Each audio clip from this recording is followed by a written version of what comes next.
kind of two. Technically two. Yeah. And even in the second one, I'm like, no, this is what you guys should do. And they're like, okay. Well, you probably had somebody else build your first studio. Incorrect. Who built it? Sam. Oh. I did. So yeah. Yeah. Yeah, like you mean like the attach the wires? The audio video Yeah. component? Yeah, no, I did that. I had a flooring guy come in and do the floor. You know, I don't do flooring. I could have, I guess, but I decided, why learn? I don't want to learn flooring and screw it up. Right. But yeah, I mean, the audio video? That's all you? I did. Yeah. Oh. Yeah, there's YouTube videos. That's impressive. Yeah, they give you everything you need to know. It's amazing. So when I came in here and saw mic 2 was plugged into mic 1 so that I could still use mic 1, I knew immediately there's an alternative. You're good at troubleshooting. I know I am. I think there are a lot of hosts, though, that would be like, and we have to do it this way, right? And their crew was probably so sick of them. It's like, yep, this is the only way. And they go, okay.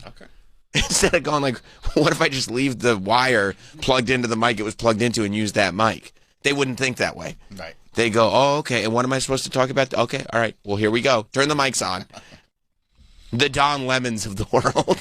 Don Lemon could have gotten. You could have patched 3 mics together and just passed it over. You have to do it this way. And Don go, oh, okay, good to know. I'm glad I have the best around me. You think his staff would be a little resentful? 100%. I think like his staff and staffs of hosts like that, I try to be aware of it. Mm-hmm. Will like have them do stuff that's unnecessarily complicated just so they could, have a little laugh for themselves because they're so miserable. Yeah. You know what I mean? Just to make something pass the time throughout the day. You see this idiot talking into his mic that the other mic is routed through just so he can talk into his precious mic. But it's literally the same microphone, the same settings. Yeah, it's not like I have an Elvis Duran mic. Like you have to plug in my golden microphone before I come in. Although I would like that.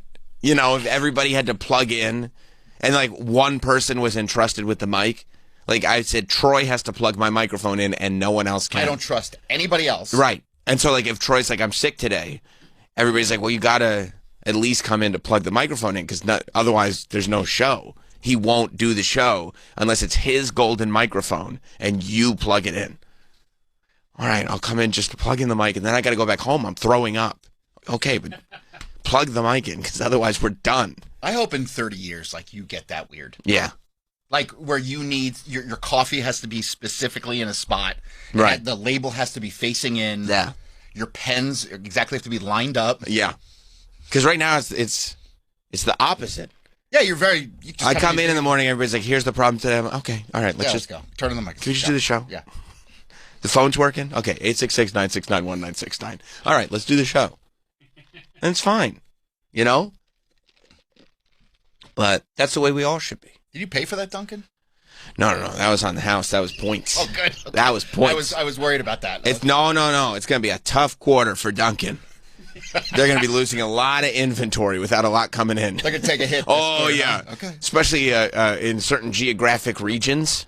Yeah, it's going to be really difficult. I'm going to try to spread it out amongst a couple stores because I don't want any of the franchisees to get hit specifically hard.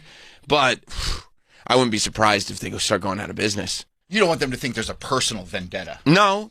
I mean, the vendetta, it's the point system. I have to work within... Yeah. You set this system up. That's the way I've been my entire life. I work within the rules, but I will find the loophole.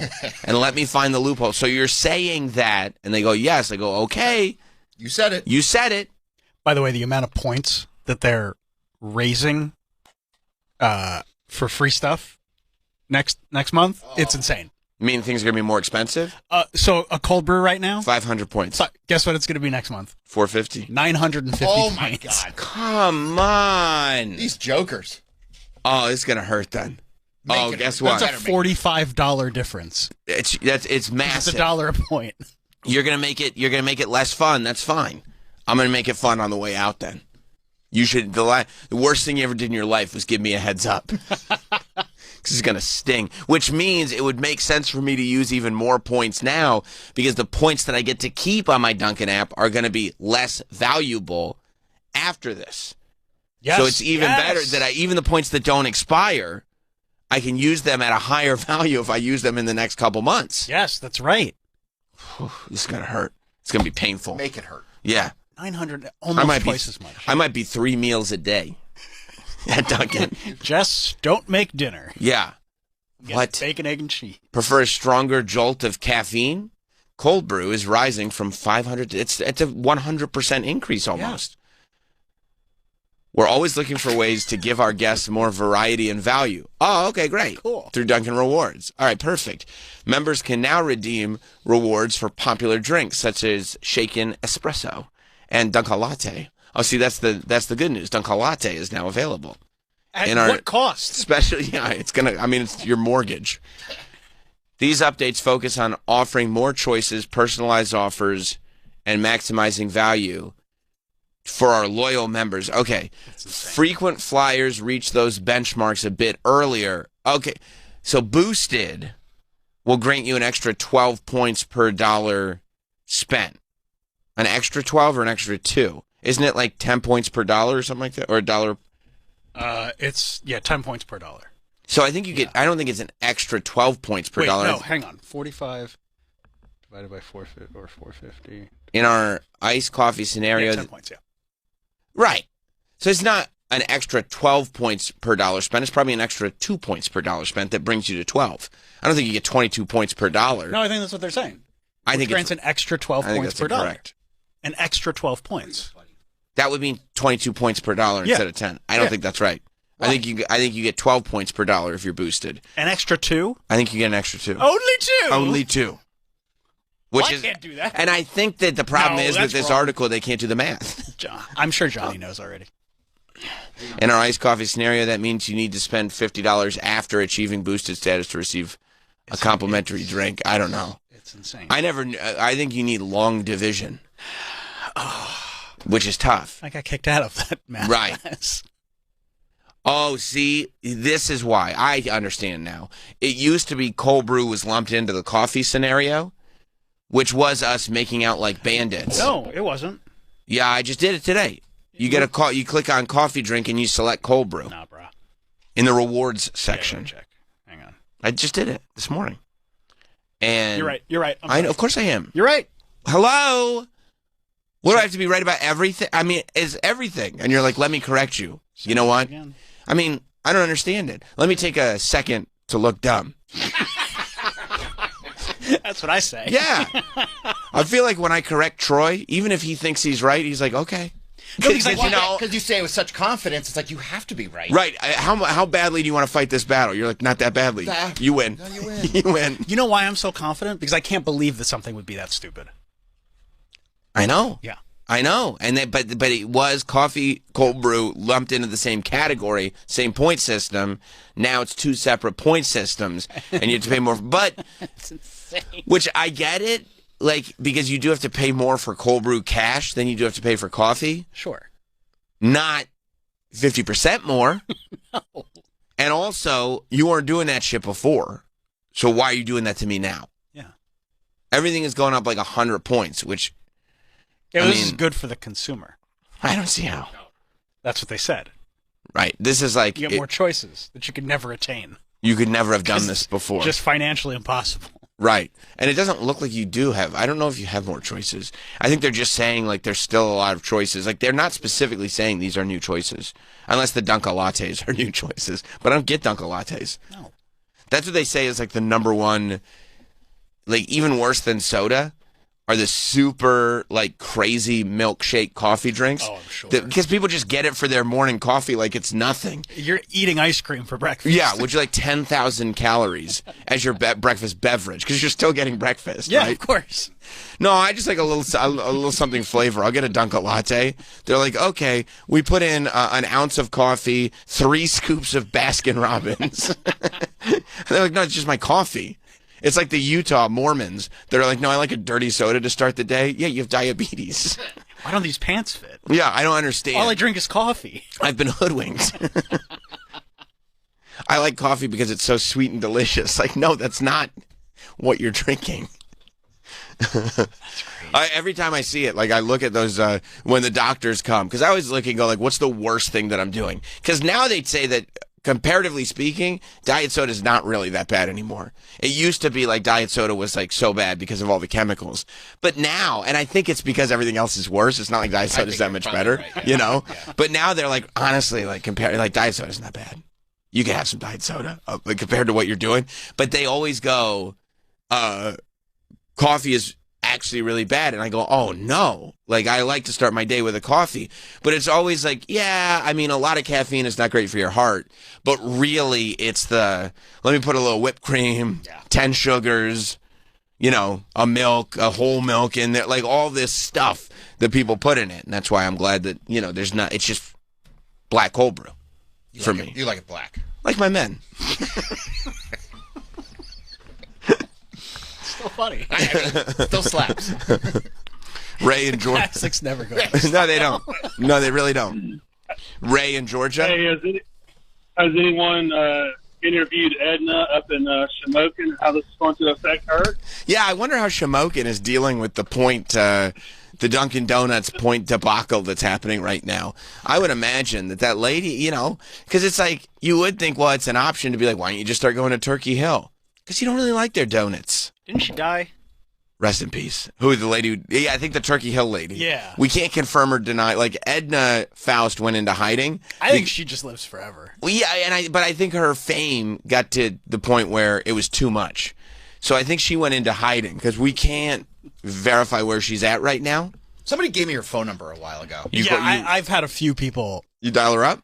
No, because this was like with Jim, and it never came back up again. I was going to give her a call at one point in the morning, and then we just never talked about it again. I mean, call her in the afternoon. Just call her in your free time. See how she's doing? Hey, what's up? What do you think about these points? You know what I mean? It's not a bad idea. You still drinking that cold coffee? What do they call it? What would you guess? If you're going to take one guess, what would you call it? Just one. Iced coffee? Nailed that. Boom. That was great.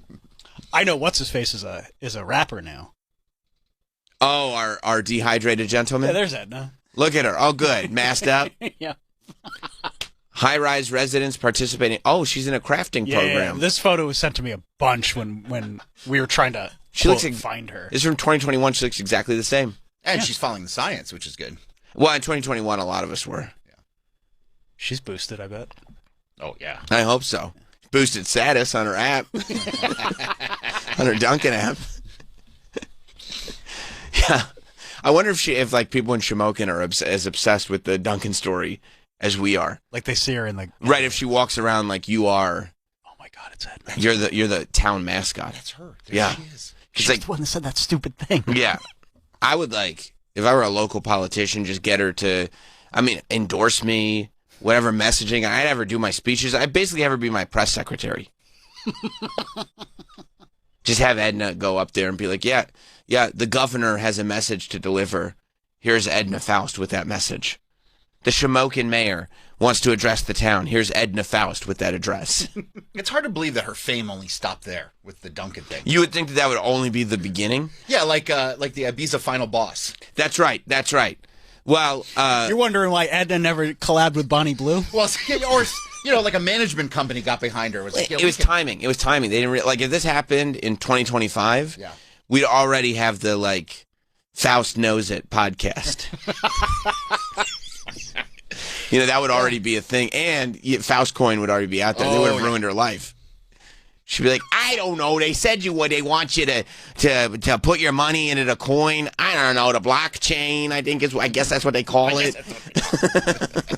Yeah, Faust coin would have been here. Faust coin would have been the shit. But back when that broke, it was like going viral was enough. Right. Yeah. That was around the same time as angry New York artist. Remember that little guy with the hunchback with the bad hair? No. Who's screaming outside of the bus? He said he went to NYU. No. Man, you're pulling a deep cut. No. Once you see it, Mike, do you know who I'm talking about? This does not ring a bell. Oh yeah, he was the little guy with the bad hair. Does he have a name that we can Google? Put viral guy, bad Mario hair, Bosco? New York. Yeah, was it Mario Bosco? He was the original Mario Bosco. I remember like Bagel Boy or whatever his name was. No. This guy was like, and again, he just lived. I think he ended up doing the Adam Friedland show. Nice. But he was like, the angry NYU graduate. I think he said he graduated from NYU. I searched angry New York guy with bad hair, Adam Friedland show, and the first thing that comes up is his episode with Brendan Sagalow. Oh, this guy. Okay, that's funny that Brendan Sagalow came up. I know because he this does guy. fit the description as well. He doesn't not. Yeah. You can't call them liars. Sorry, there's a dead mic in front of the monitor. This guy. Exactly. I know that See, guy. and what's the title of the video? Small Angry Man, Small right? angry man yells at trumpet player in New York City. I just googled NYU grad artist yelling. Yeah. See, that's what. There's a small angry man yelling. It's Troy, this- you'll know this guy when Mike pulls him up. Yeah. Just the small angry. He's around. He's like the same viral class of Edna Faust, which is kind of when the viral stuff. It's not the first class, but it's when it started to be taken a little bit more. Like it started hitting the mainstream a little bit more. You didn't have to be on like 4chan to find out about this stuff. It went everywhere. It wasn't Chocolate Rain era. No. Yeah, no, it was a little after Chocolate. And Chocolate Rain was still like, there was an innocence about being on the internet. I think that Chocolate Rain is that gateway. I think Chocolate Rain was the one that changed everything. That's the OG? No. I think Chocolate Rain is what mainstreamed this. Oh. I think after Chocolate Rain, it was totally different. That sounds probably right. You know, I think Chocolate Rain took it from the internet to the mainstream. Mm-hmm. And then this guy was post Chocolate Rain taking it to the mainstream. That was Hot Dog, by the way, your Chocolate Yeah. Rain. People I don't know, know yeah, that. yeah, That yeah, was yeah. actually Hot Dog performing that song. Yeah, this guy was, and again, this guy would have a podcast and a meme coin for sure. Yes. And he'd be on Cameo right now making a mint. Maybe he is. Well, he's not making a mint. Yeah, you suck. How dare you ruin it for everybody else? Get out! No! No, you go. He's mad at a guy for playing the trumpet on the sidewalk. I get that. Get out! You know, artist, you suck. You know, art. So suck. He's a piece- 21 years. You suck. You suck. You like getting guitars. You suck. No! No! No! You go. Get the fuck out! Get the fuck out! Oh, he's threatening to hit him with a garbage bag. Get out! He's still threatening.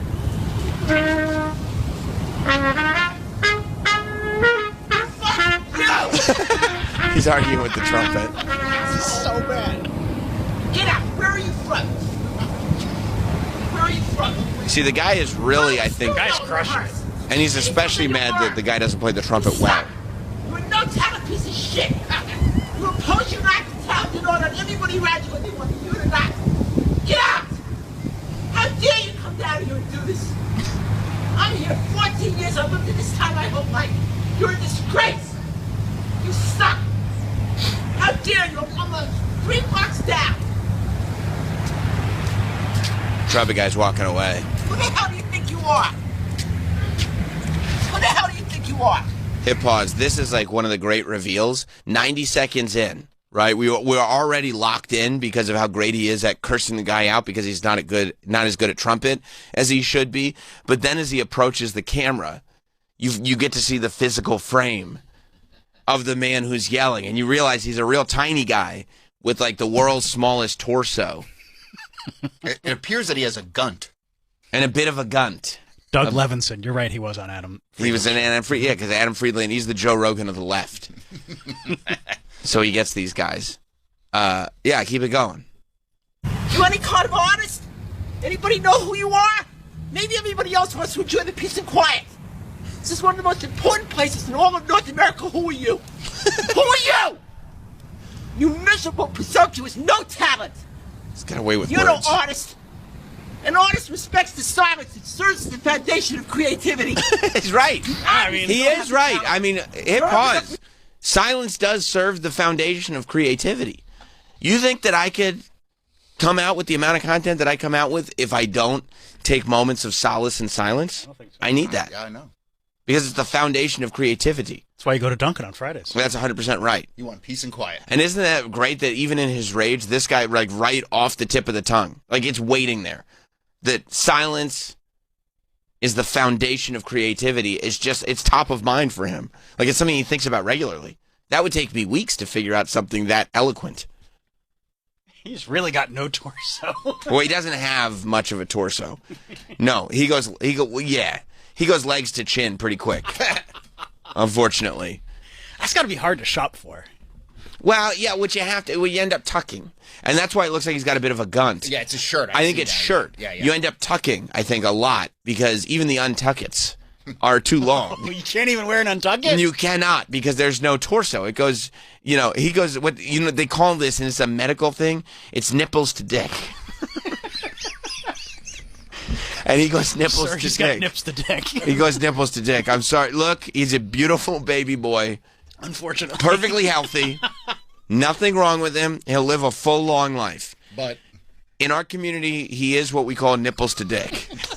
No torso to speak of. Is there a medical term for no? No, it's nipples to dick, and the only real treatment that we have for this is he'll have to learn to tuck his shirts in because they simply won't. Every shirt will be too long. There's not a short enough shirt that exists on this planet. A crop top will hang over his ass. And the pants have to go higher. The pants will have to go higher. And it'll certainly look higher because it's like, people go, what do you wear your pants up to your nipples? And you go, yeah, nipples to dick. Yeah. What can I do? That's exactly where I got to put them. If it's going to be over the dick, they're going to be touching the nipples. All right, go back to this. Expressing yourself or other people, or what it is to express yourself. In music or any other form of creativity. And I'm an NYU film school graduate. See? Sucker. Sucker? At the School of Visual Arts. And the Academy of Art University in San Francisco. You suck. You're a no talent. If you really had talent, go practice. Right. And to get yourself a gig. Instead of ruining the end of the day for everybody down here. You disgrace. You're everything that's gone wrong in this world. That's right. You're a self-consumed, no talent, mediocre piece of shit. That's right. And I've earned my right to say it. Okay? I had 200,000 people. Hey, pause for a second. When he Listen, bends first down to take. slam That's that down, you back. really do see how, the legs go right up to the shoulder blades. Like, when he bends over, it's like quad to shoulder blade in a hurry. I also love that he's like, this is what's wrong with everything. This is what's wrong. If there's one thing to correct about the city, it's the trumpet players singing playing "Oh Susanna" on their trumpets. Look at him go quad to shoulder blade. Self-consumed, no talent, mediocre piece of shit. And I've earned my right to say it. Okay? I had You see that? 200,000 people with Bill Graham. Hammy hits the back of his neck. 1975, I walked Bob Dylan up on stage. Who the fuck are you? Right. I knew the Grateful Dead from 1966. Whoa. Who the fuck are you? That's pretty great. You nothing. You nothing.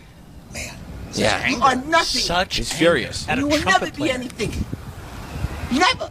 Imagine if Don Lemon found this How guy. dare you? I really got him. How dare you? You miserable, mediocre nothing. He's got to Shame check his on you. texts. You crack, stupid little smile. You little pimp. He Go called him learn a to pimp. play. That's a good one. Go learn to play. You're flat.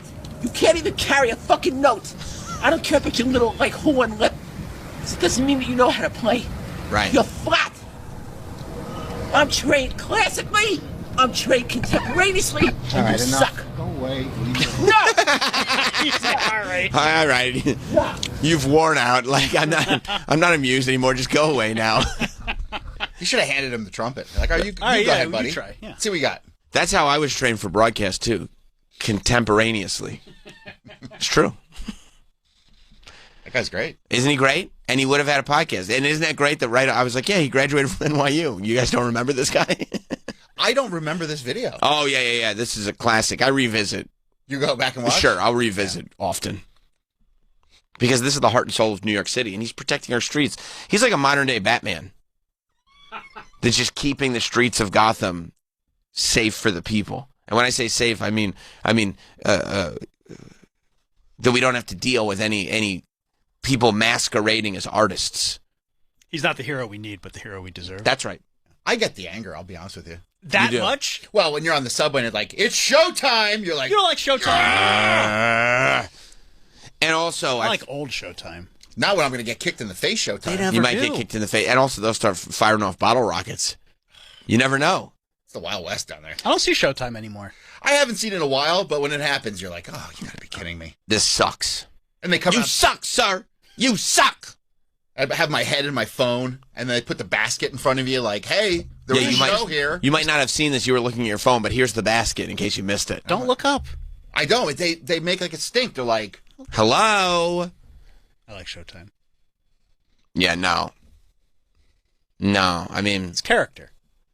but every day, if you're a tourist, it's Not fun every to day. see. Not every day, but every once in a while. Plus, I think this gentleman is a little disgruntled over the fact that he might have peaked in 1967. "Yeah, You know, it's like he said he brought up Bob Dylan, and you probably think that's just the beginning. that was it." Coming to terms with the fact that that was actually the end sucks. It's a tough pill to swallow, especially when you got no torso. Like Showtime, okay, to go back to your point, I understand that because they're coming into your Space. space. He's just walking by this trumpet player. This trumpet player is just playing outside. Well, he thinks New York City is his space. Like, that's an insane amount of anger. He's earned it. He was trained Well, he's classically trained, so if you're, and contemporaneously. and if you're flat, it's fucking annoying. It's like, oh, come on, bro. Yeah, what are you even doing? 5 minutes of yelling annoying? Well, I feel like there's other issues. He's got a lot to say, clearly. I feel like he was talking to himself for most of that. He was venting his own anger. Yeah. towards Yeah. That was not individually based. That trumpet player did not deserve all that. That single trumpet player didn't deserve all of it. Especially because the trumpet player never said one word.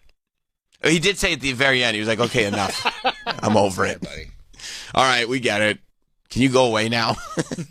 That sucks. When you have this whole monologue about the state of the city, and the guy that you're yelling at goes like, are you finished? Like, go away. Made no impact whatsoever. That's a bummer. I'm so glad somebody got this on video, though. Me too. Because this stuff happens all the time, and it's just out for the air. And, you know, and this was 11 years ago, it says. This was 2014. This was when not everything was getting captured. Now everything's getting captured now. Not everybody had, Right? you know, a good camera on their phone just yet. But we got it, and I was happy about it. Imagine the viral videos we didn't get. There's so much stuff people saw. We just go, nah, I don't believe you. You're lying. You move on. No, because nobody wants to hear about the story without the evidence. You want to experience it. Video, or it didn't happen. That's right. 100%. I live by that rule. I die by that Same. rule. Yeah. Yeah. You see, you know, New York is trying to take care. But, you know, I mean, maybe we're going to get less viral videos because the children of New York, statewide, are being trained to get off those phones, get away from those screens, and as the kids say, touch grass. And our own Governor Hochul is getting in front of this. You know, she wants to ban phones in schools, which I don't know. I feel like you could kind of leave that to the teachers, just the teacher in the classroom saying, "Hey, get off your phone." I guess. That's a tough one, because kids aren't going to want to listen to that. No, they're not going to want to, but that's the whole point of having a teacher. Yeah, but then they shoot the teacher. Well, I don't know that there's any evidence that has happened because, like, I don't know that at any point the teacher has said, hey, get off your phone, and then they get shot for it. You know, I don't know that you're... Can't say it can't happen. I can't say it can't happen. I don't know that you're surmising the plight of public school teachers as well as you think you are. Feels like an Eric Andre sketch. What'd you say? Yeah, I think I would. You might have been watching Dangerous Minds too much. Okay. Because sometimes, if that's the case, the teacher can come in with a bunch of Twixes and paydays, a bunch of candy bars, and they can bribe the students into behaving themselves. No, you know, I feel like, you know, listen. When I was in high school, we all figured out how to get the game Snake on our scientific calculators. Right. And it was up to the math teacher to figure out, like, hey, that guy's not doing calculations. He's playing Snake. Or writing boobs. Yeah, or he's writing boobs and turning it up. If I see one more student turn their calculator upside down and show their classmate, you're all in a lot of trouble. That was always the fun, though, was to try to sneak something. You'd sneak it. Yeah, and sometimes you would. And sometimes, you know, sneaking tots in your cargo shorts pocket. Sure. Sneak a hot dog up your sleeve. And that's right. That's right. And then you're chewing like, it's the most obvious thing in the world. But the slow chew with the mouth, with the lips just like completely pressed together, and you're like you're trying to like almost like suck on a tater tot, as if it's like a Altoid, so you don't have to like full on chew it, so the teacher will never know what's going on. But you're so concentrative on chewing without anybody noticing that you're chewing that it's the most obvious thing that anyone's ever done. The sneaking was the best part. But the governor didn't have to come in and say, hey, no more snake on your scientific calculators, or hey, no eating in class means no eating in class. It's up to the teacher to be like, hey, there's no eating in class. You have to not do that. And then if you break the rule, you get punished. And, maybe the teacher has to wear bulletproof vest or something. Full-on tactical gear. I mean, kids will walk up and punch the teachers these days. Well, I mean, I don't know. Again. There's endless videos of that. Well, there's videos now. Yeah. So you can't say that doesn't happen. It has happened. I think, depending on the district... That's probably, you know what I mean? Point, yep. Like, I haven't seen it happen in my kids' schools yet. But we'll see. They're young. There you are, yeah. So, yeah, the kids in my school, in my kids' grades, would have to, like, kind of punch upwards to get the teacher. And that happens, too. It has happened because I've seen a video of it. Stand on a chair. Right. That can happen. A little step stool. Jump up on the desk. Yeah. Karate kick the teacher. Yeah, I think that listen, if there was video of everything going on in classrooms in the late 90s, it would have been horrific. Horrific. The big thing when we were kids was kids like to chew tobacco during class. They no, not in. I mean, in Pennsylvania, that was probably more. It was a Pennsylvania thing, but they would. It was also a New Jersey thing. Yeah, New Jersey for sure. I could see that. We had kids that were chewing, and they'd be like, no chewing tobacco in class, but then they'd have like the wad in their lip. No chewing tobacco in class. And then they'd hide their little spittoon. Right. And when the teacher wasn't looking. Yep. And the teacher knew. They could see that big thing in their cheek. Yeah, that was kind of the thing, was to like. You were putting it out there like, oh, I'm not allowed to do this, but you can clearly see it. Say something, and I'm going to wait. What was that sound? Nothing. Nothing. Yeah. And then the teacher has to decide, is it worth dealing with, or do I really not care? right? Poor How much are you teachers getting paid? Yeah, getting paid nothing. Nothing. I'm just going to say this shit about fractions. And if you get it, you get it, and if you don't, you don't. I don't care. The regents are over. State testing is done for the term. Poor teachers. They have a tough job. You got a tough job. Especially with like teenagers, boys. Teenage boys in teacher's class? Forget about it. I don't know if it's as bad now as it was in the 90s. It's worse. I don't You think think it's worse? No, I think that Troy gets scared watching internet videos. Yeah, I don't know. I mean, like, just the general misbehaving. There was a lot. Bro, you got expelled for shitting yourself. Yeah. After punching Well, the guy. it wasn't. They didn't expel me for moving my bowels in my pants. Oh, no? There was other things involved. Oh, sorry. You maced a kid, dude. Bro, he picked on me for fucking months. I'm not saying you weren't in the right. You're kind of a hero for the way you handled yourself. But what I am saying is, if there was a video of that, then you would have come in here the next day and say, kids are macing each other in schools.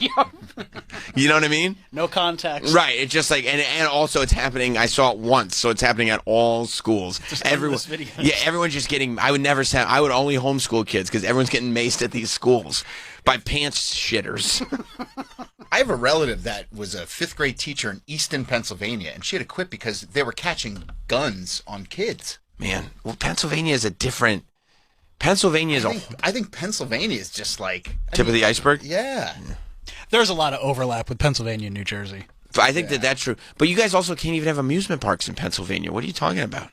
Most people can go to amusement parks without worrying about teenage girls beating them up. Oh. You know? There was other issues. I mean, you clearly saw other issues at Wildwater Kingdom. I don't think that was an isolated incident. That's what I'm saying. It's Pennsylvania. Yeah. And you might have to come to terms with the fact that it's Pennsylvania. People are bored. When people are bored, they misbehave to the highest levels. There's nothing going on. Pennsylvania as a state is egregiously large. It is. With nothing in it. You ever drive through Pennsylvania? Yeah. It's torture. You can't believe it. Why is this still Pennsylvania is what you say. How? We all the goodness of Pennsylvania, left it 2 hours ago. It's still there. Say the woods are nice out in the mountains. Beautiful. There's nothing going on. Yeah, you're right. You know? Nothing. And so what do? You get in trouble. That's all you can do to amuse yourself. And your friends. And your friends, because your friends laugh when you get in trouble. Love amusing your friends. That's right. But because, and this is, I guess, what she's doing with all the money from the traffic now, which is, by the way, still equal to what it was before. Congestion pricing? Congestion pricing money, because I saw that they're raising the price of Subway. Oh yeah. Like the Subway fares are going up. Yeah. So, which was weird to me because I thought they were making money hand over fist with congestion pricing, and that was going to go to the subways. No, the problem is that they need so much money. Right. They just need more. Yeah. However much they got, they'd like some more because they have to buy mascot outfits because Governor Hochul is now going to schools with her new mascot. It's called Frankie Focus. And Frankie Focus, because there's nothing cooler than focusing on the task at hand. If you really want to get a kid's attention, you got to tell him, you need to focus. Have you ever had a teacher, when you were in school, when the teacher would say, focus, were you ever like, oh, I didn't even know what that meant. Like, I don't know what you're talking about. You mean pay attention in this class? Because that's not happening. I didn't know we were supposed to focus. I'm sorry. I mean, I got to the point where I would just I would sit there, I would not look at the clock. I would try to count to 60, and I would pray that it took me longer than a minute to count to 60. And then I'd look at the clock and realize it's only been 45 seconds. And I go, fuck! I turned into that little guy with the saxophone, man. I couldn't believe that the hands on the clock had gone slower than the seconds that I was counting. And then I'd try again. And I'd do that for as many minutes as the class was. I get that. Whatever you could possibly do. That's what you don't, like, there's no distractions. Like, when you are a kid, especially in high school, you get to a point where you think about whatever you can possibly do. Like, you are putting work in to not pay attention to what is going on in this classroom. Whatever that teacher is saying, I have to fight to ignore it. I used to read the newspaper in class because there was something out. Let's see sports. Anything you could possibly do. I'd sleep. Oh, I would go to the nurse's office all the time and take a nap. Oh, I would just take my jacket. I picked my jacket. You would? Oh, yeah. I would, like, it got to a point, there would be kids in my class that were doing stuff like that. Like, they would just go to class and go to sleep. Yeah. And, be very obvious about it. And at one point, it got to the point where it was so ridiculous that I raised my hand. And and he was like, yeah, Sam. And I told my math teacher, I said, and I'll say Troy for the sake of this conversation. I would raise my hand and go, yeah, Sam. I go, shh, Troy is sleeping. That's a bit of a narc thing to do. No, everybody knew it. Like, it wasn't actually ratting him out. Okay. It was more like to make the rest of the class laugh. That's funny. Because we all would laugh that he was sleeping. Hey, dude. So it got to the point where Yeah, that's funny. Yeah. I mean, because you got to do anything besides whatever this dude is putting on the overhead projector. Anything. And so the idea of, like, well, maybe if we take these phones away and we get this fluffy green Muppet, it'll encourage the kids to focus, like, on what? And teens love mascots. That's right. Teens love mascots. It's not like teens are the ones that push them down the stairs.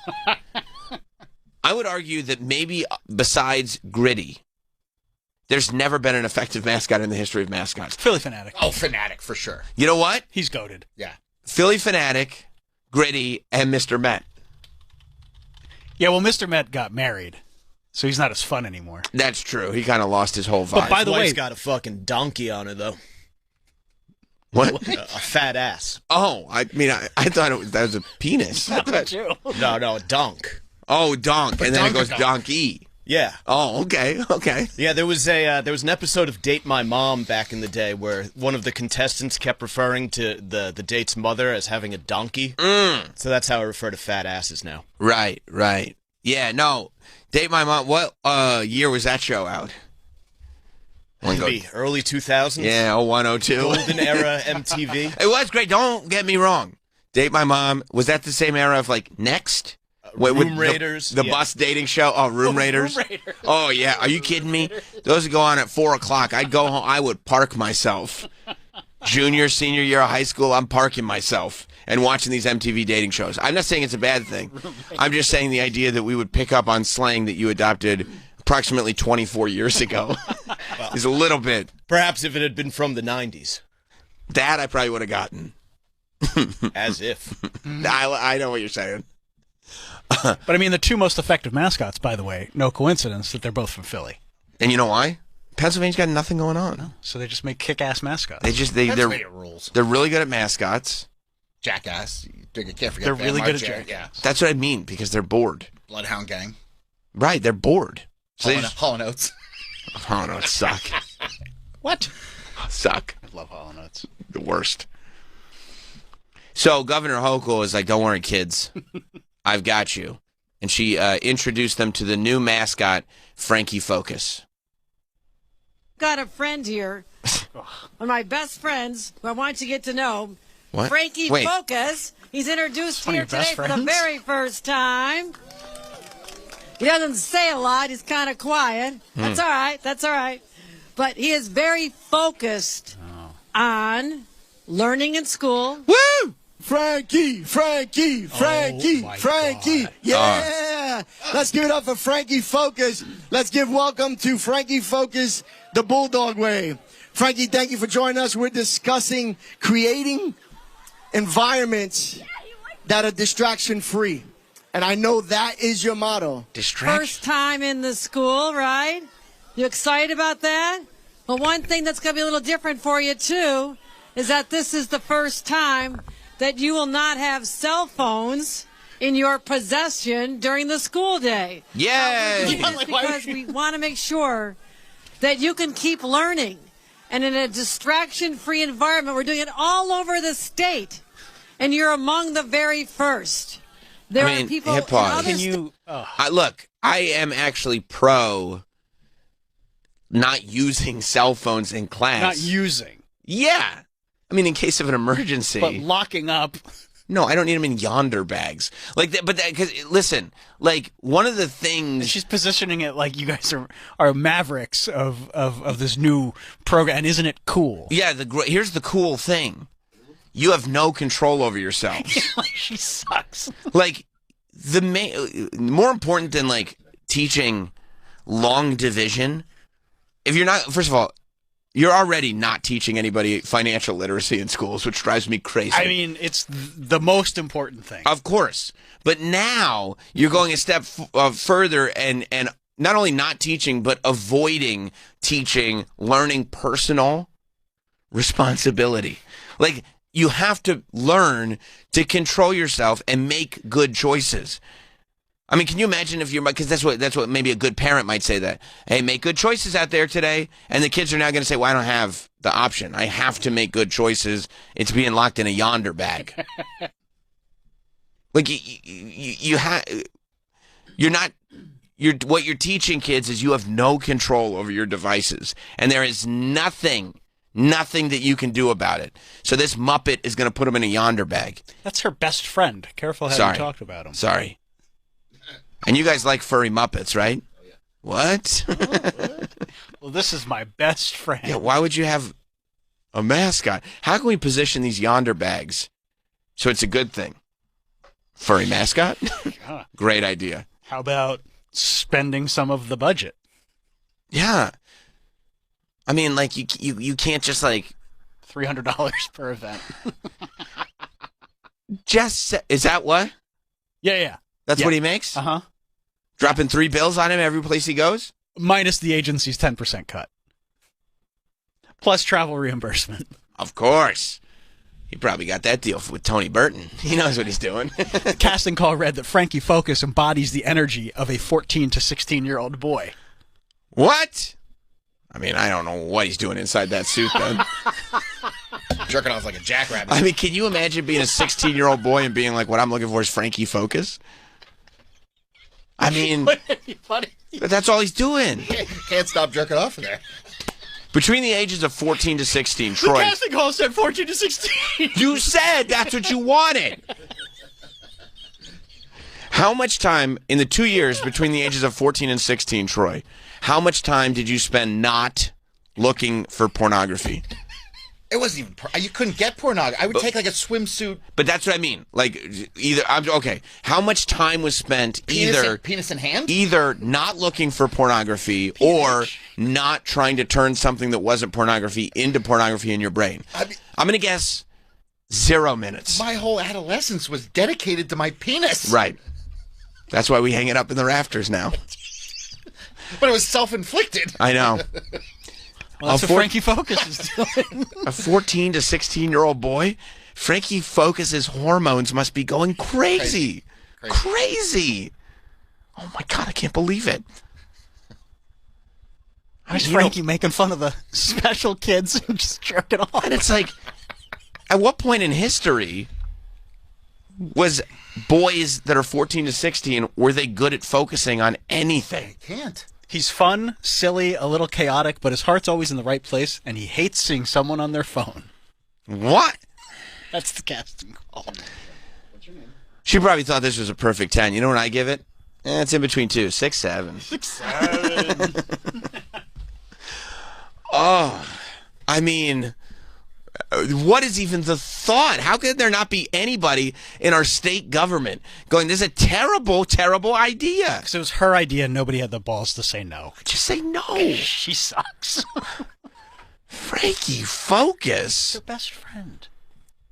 How are you going to make not having a phone cool? You can't. You can't. She's giving this speech like, isn't this awesome? It's not awesome. Guess what? You guys don't have those stupid phones to worry about anymore. People love phones. They love them. I mean, now that they're orange, they love them even more. I saw. Orange one looks nice. You gotta have an orange phone. In a Yonder bag if you're a kid. I mean, why can't you just make an effort? I'm not saying you're gonna have 100% success, but make an effort to try to show children why they shouldn't be on their phones all the time. If you're just taking them away and locking them up, you're going to just turn it into a reward. You're going to make it more of a prized possession. There's no way you can do that. They're not going to listen. It's too much fun to be on your phone. They know that. They want to talk to their friends, be on social media. How would you ever convince them that that's not a fun thing to do? Well, you don't have to convince them. You just have to say in class you can't do it. They're going to be like, fuck you. I'm in charge. I don't want to listen to you. Okay, well, then you're suspended from school. Then I'll sit home on my phone. Then that's your parents' problem. My parents don't give a shit. That's they're divorced. My dad's gone, and my mom is a hooker. What are you, Pennsylvania specific? Yeah, I mean, I don't know what you're talking about. I'm telling you what I'm talking about. That's my family life. I'm sorry to hear about your mom, and I think like if you need to be on your, like honestly, if you need the escape of your phone, maybe you should. Maybe you should have it. I didn't realize home life was so bad. It's going to make the other kids jealous then if you let me on my phone and they can't be. Well, we're actually probably going to put you into more of like a Votech situation. Okay. Yeah. We're probably going to, we've realized upon that the phone is not the problem. But what you would really do well with? Welding? A trade. Yeah. We're going to teach you a trade. We're going to teach you auto body. Yeah. We're going to get the other kids and try to get them off their phones for 40 minutes. You're a lost cause. We're going to teach you a trade. And also, if you need somebody to talk to about what your mom's doing, his mother's a sex worker. She's on OnlyFans. I don't know. She said it's completely natural. And by the way, the fact that your mom's on OnlyFans, that's the reason for you to get off your phone, because when your classmates find out, oh boy, those pictures are going to be everywhere.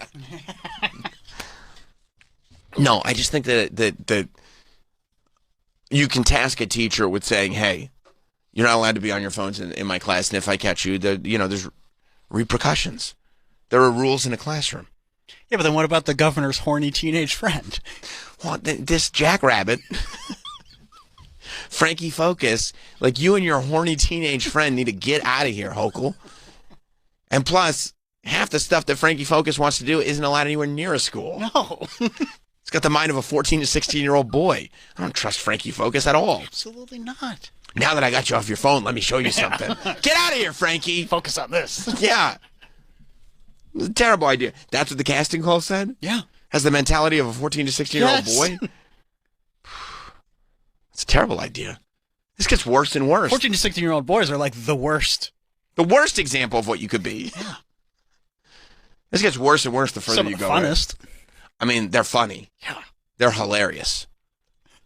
But you don't want to be your mascot. I mean, they're bad people. Or your best friend. Because, you know why? Because as a boy, boys don't mature very quickly. No. And as a boy from 14 years old to 16 years old, you have the capability of doing really bad things, but you haven't developed the lobe in your brain that would stop you from doing bad things. So even if you're a good person, you still do bad things at that age because you haven't figured out that just because it's funny doesn't mean you should do it. You're invincible. Exactly. Let's hear more from Kathy. States who are not doing what we're doing, but I know one thing. You're going to be smarter because you'll be paying attention more in school. Your teachers will have a better experience teaching you and making connections with you. And ultimately, you're going to be better than anybody else. What? So I am so excited about this policy because for too long, students have sat in schools with their cell phone in their hand, distracted, looking at TikTok dance videos. See, that's what I mean. Hip hop. You suck. What are you talking about? If in the middle of class you are looking at TikTok dance videos, your teacher's given up. And there are some teachers, I'm sure, that give up. Yeah. And there's teachers that are doing TikTok dance videos. Yeah, but they're not doing them, I mean, in lieu of teaching. No, but you go on TikTok and you're like, oh, there's my teacher dancing and showing off her rear end. Is that...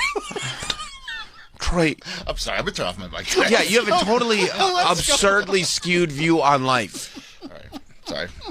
I had a lot of coffee today. I know. And you just, spend those Dunkin' points. Whatever your weirdo algorithm feeds you, you believe all of it, hook, line, and sinker. I see teachers dancing in classrooms. So I know the kids aren't there, but it's like, I'm sure those kids are seeing their teachers doing it. So they're like, she doesn't set a good example. Kids can look at TikTok dance videos, just not in the middle of class. But what if it's your teacher? The teacher right there, you still can't look at it in the middle of class. If I was sitting here having a conversation with you, and then you just started watching my wrestling podcast on YouTube, I go, Troy, what are you doing? I'm talking to you. You'd be like, yeah, but it's you. You're on my phone right now. No, and I would say, Sam, you made an excellent point here to be like, thank you. I appreciate it. You probably could distract me with flattery. That's a fair point. But no, I mean, I don't think because a teacher is doing a TikTok dance video that then she loses the credibility to say you can't watch TikTok dance videos in the middle of class. No. If she said TikTok dance videos are generally bad, then yes, she would lose that credibility. But to be like, this is not something that we're going to allow while a lesson is being taught, no, she has not lost that credibility at all. It's insane. You just say things, and you just see something on the internet, and it skews your whole view of life. Aren't you glad, though? That Troy is this way? I am. Because he goes like, this is what's happening. I've seen it. You don't know. I go, have you seen it in the real world, or have you seen it on your algo? And he goes, mainly algo, but still. That's not to say it's not happening. I'm like, okay, it has happened. Okay. See? Okay. Here we go, Mike. Good job. Okay, are you specifically, Troy, let's clarify. Are you specifically talking about hot teachers? Obviously, if you're going to be, there's not going to be a fatso teacher dancing on TikTok. I mean, there might be, but they're not in your algo. No. There probably are fatso teachers dancing on TikTok, and that's not how they'd like to be. But when your teacher looks like that, and it's like, you're going to be really distracted. Well, based on the size of the book bags on the wall, first of all, and this is gonna really throw you for a loop, Troy. Yeah. I would say there's a decent chance that isn't necessarily a real teacher. She's created a small set to make you think she's a teacher to play on your horniness. That may be the truth, but there are definitely teachers on there. I'm not saying that there aren't teachers on TikTok. It's not an epidemic, and it's not even a bad thing. No, you can dance on TikTok. But not according to you. But what I am saying is you may be looking... Now look at this teacher's dancing with kids. I mean, that's setting a bad example. It's lunch. She shouldn't be doing this. You don't think so? I mean, for I would prefer, for multiple reasons, she shouldn't be doing this. It's kind of embarrassing for her. No, that's fine. That's a fine thing to say. I'm not mad at that.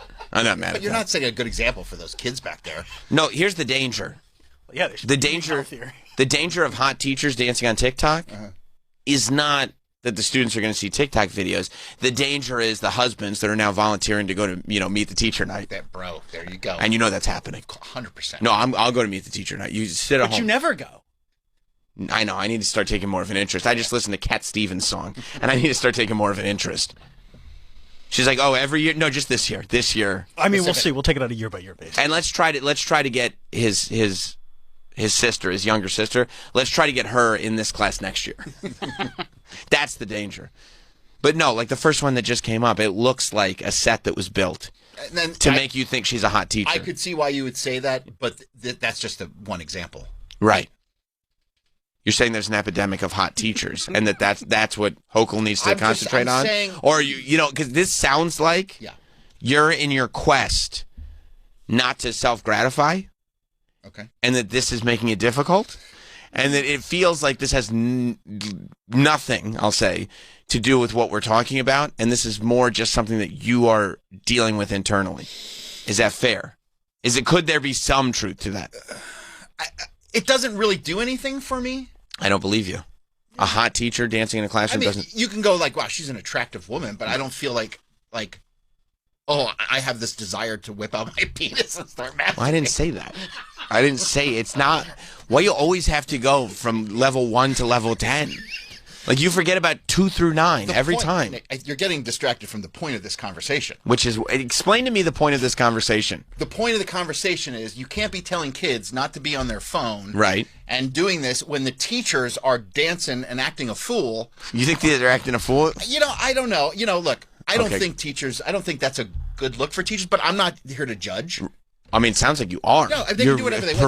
It's their TikTok. You want the government to come in and say, It's hard to take somebody seriously as a teacher that you're teaching the kids when you're showing your rear end on TikTok dancing around in the classroom where you teach my kids. That's what I'm saying. So you're saying that if you're a student and you see your teacher dancing on TikTok, you should be able to then ignore that teacher, take your phone out in class, and just do whatever you want.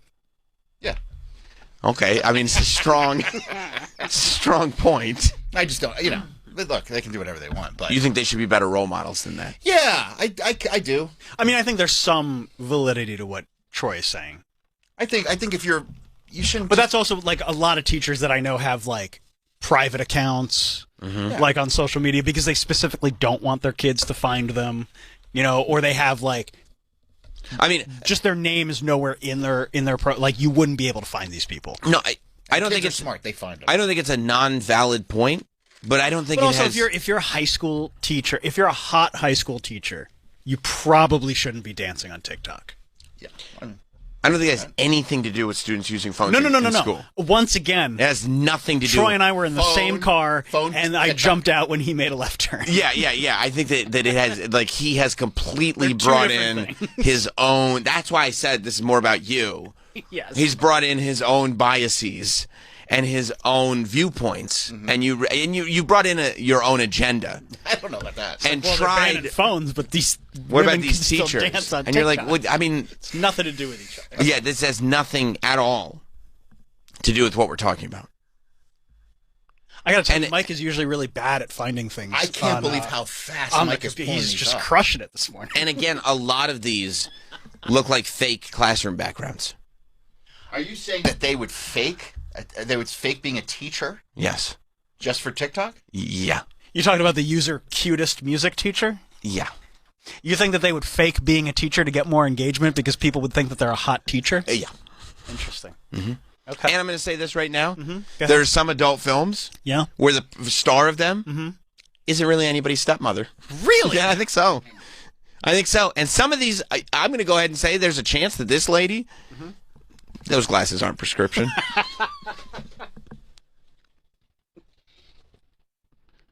Yeah, I mean, I think maybe out of the 3 videos that we've watched, I know which one's believe- real. I know which one is an actual teacher. Right. Yeah, when you have a classroom where it appears that most of the classroom is it's just enough decoration to fit into a vertical video. Well, if we're being honest with each other, we should look at the rest of the videos to see if there's if that's the only background. Right, because the one thing she couldn't do is switch a background. No, used all my budget. Yep. Gonna have to go with the same background. Vinny in New York. What's up, Vinny? Hey, so I used to work IT at a middle school, and this kid had his parents took away all his technology at home, and we got a little alert on our web filter that he was looking at porn on his school-issued iPad, and it was like an AI web filter, and so we got screenshots of what he was looking at. Oh, I mean, listen. Yeah. This is why, but you can't just remove devices. Kids will find a way. We still have them. Right, that's what I'm saying. This is not going to, Hochul has all these, this is going to be so successful. It's not going to work. They're going to do it anyway. No, of course Before not. the first day of school, my daughter already had figured out 4 different ways to open up that Yonder bag. Had she really? They all know. All these kids know. They're like, oh, I'm just going to do this. I'm going to do that. I'm going to do this. None of them have their real phones in the Yonder bags. They don't. No. It's not like funny. It's not like they're all getting a pat down before they go in. No, you know what they're doing? I mean, it varies by school to school. I know some schools don't even have Yonder bags. They have boxes, and they literally take your phone because they didn't get Yonder bags. So then, do they have to line up at the end of the day? Yes. Do they get out of school earlier? No. So they're just sitting there for 25 minutes after school? I know at the end of the day at my daughter's school, you have to, at each exit, there's an unlock device, like a magnet or whatever, and you just, you unlock your pouch that way. But many people don't need those. I mean, what happened to, there have been conversations over the fact that it's bad to make kids feel like they're prisoners in school and that they're not trusted. Right? And so the idea of having to go, that's why metal detectors were a little bit controversial, right? Because they said well, yes, we want to make sure there's no weapons. We don't want these kids to feel like they're going into a prison, and we don't want these kids to feel like we don't trust them without any sort of reason. That's totally normal now. Right. The idea of well, let's put the kids in a police state. Yeah. That way they'll sit at their desks quietly.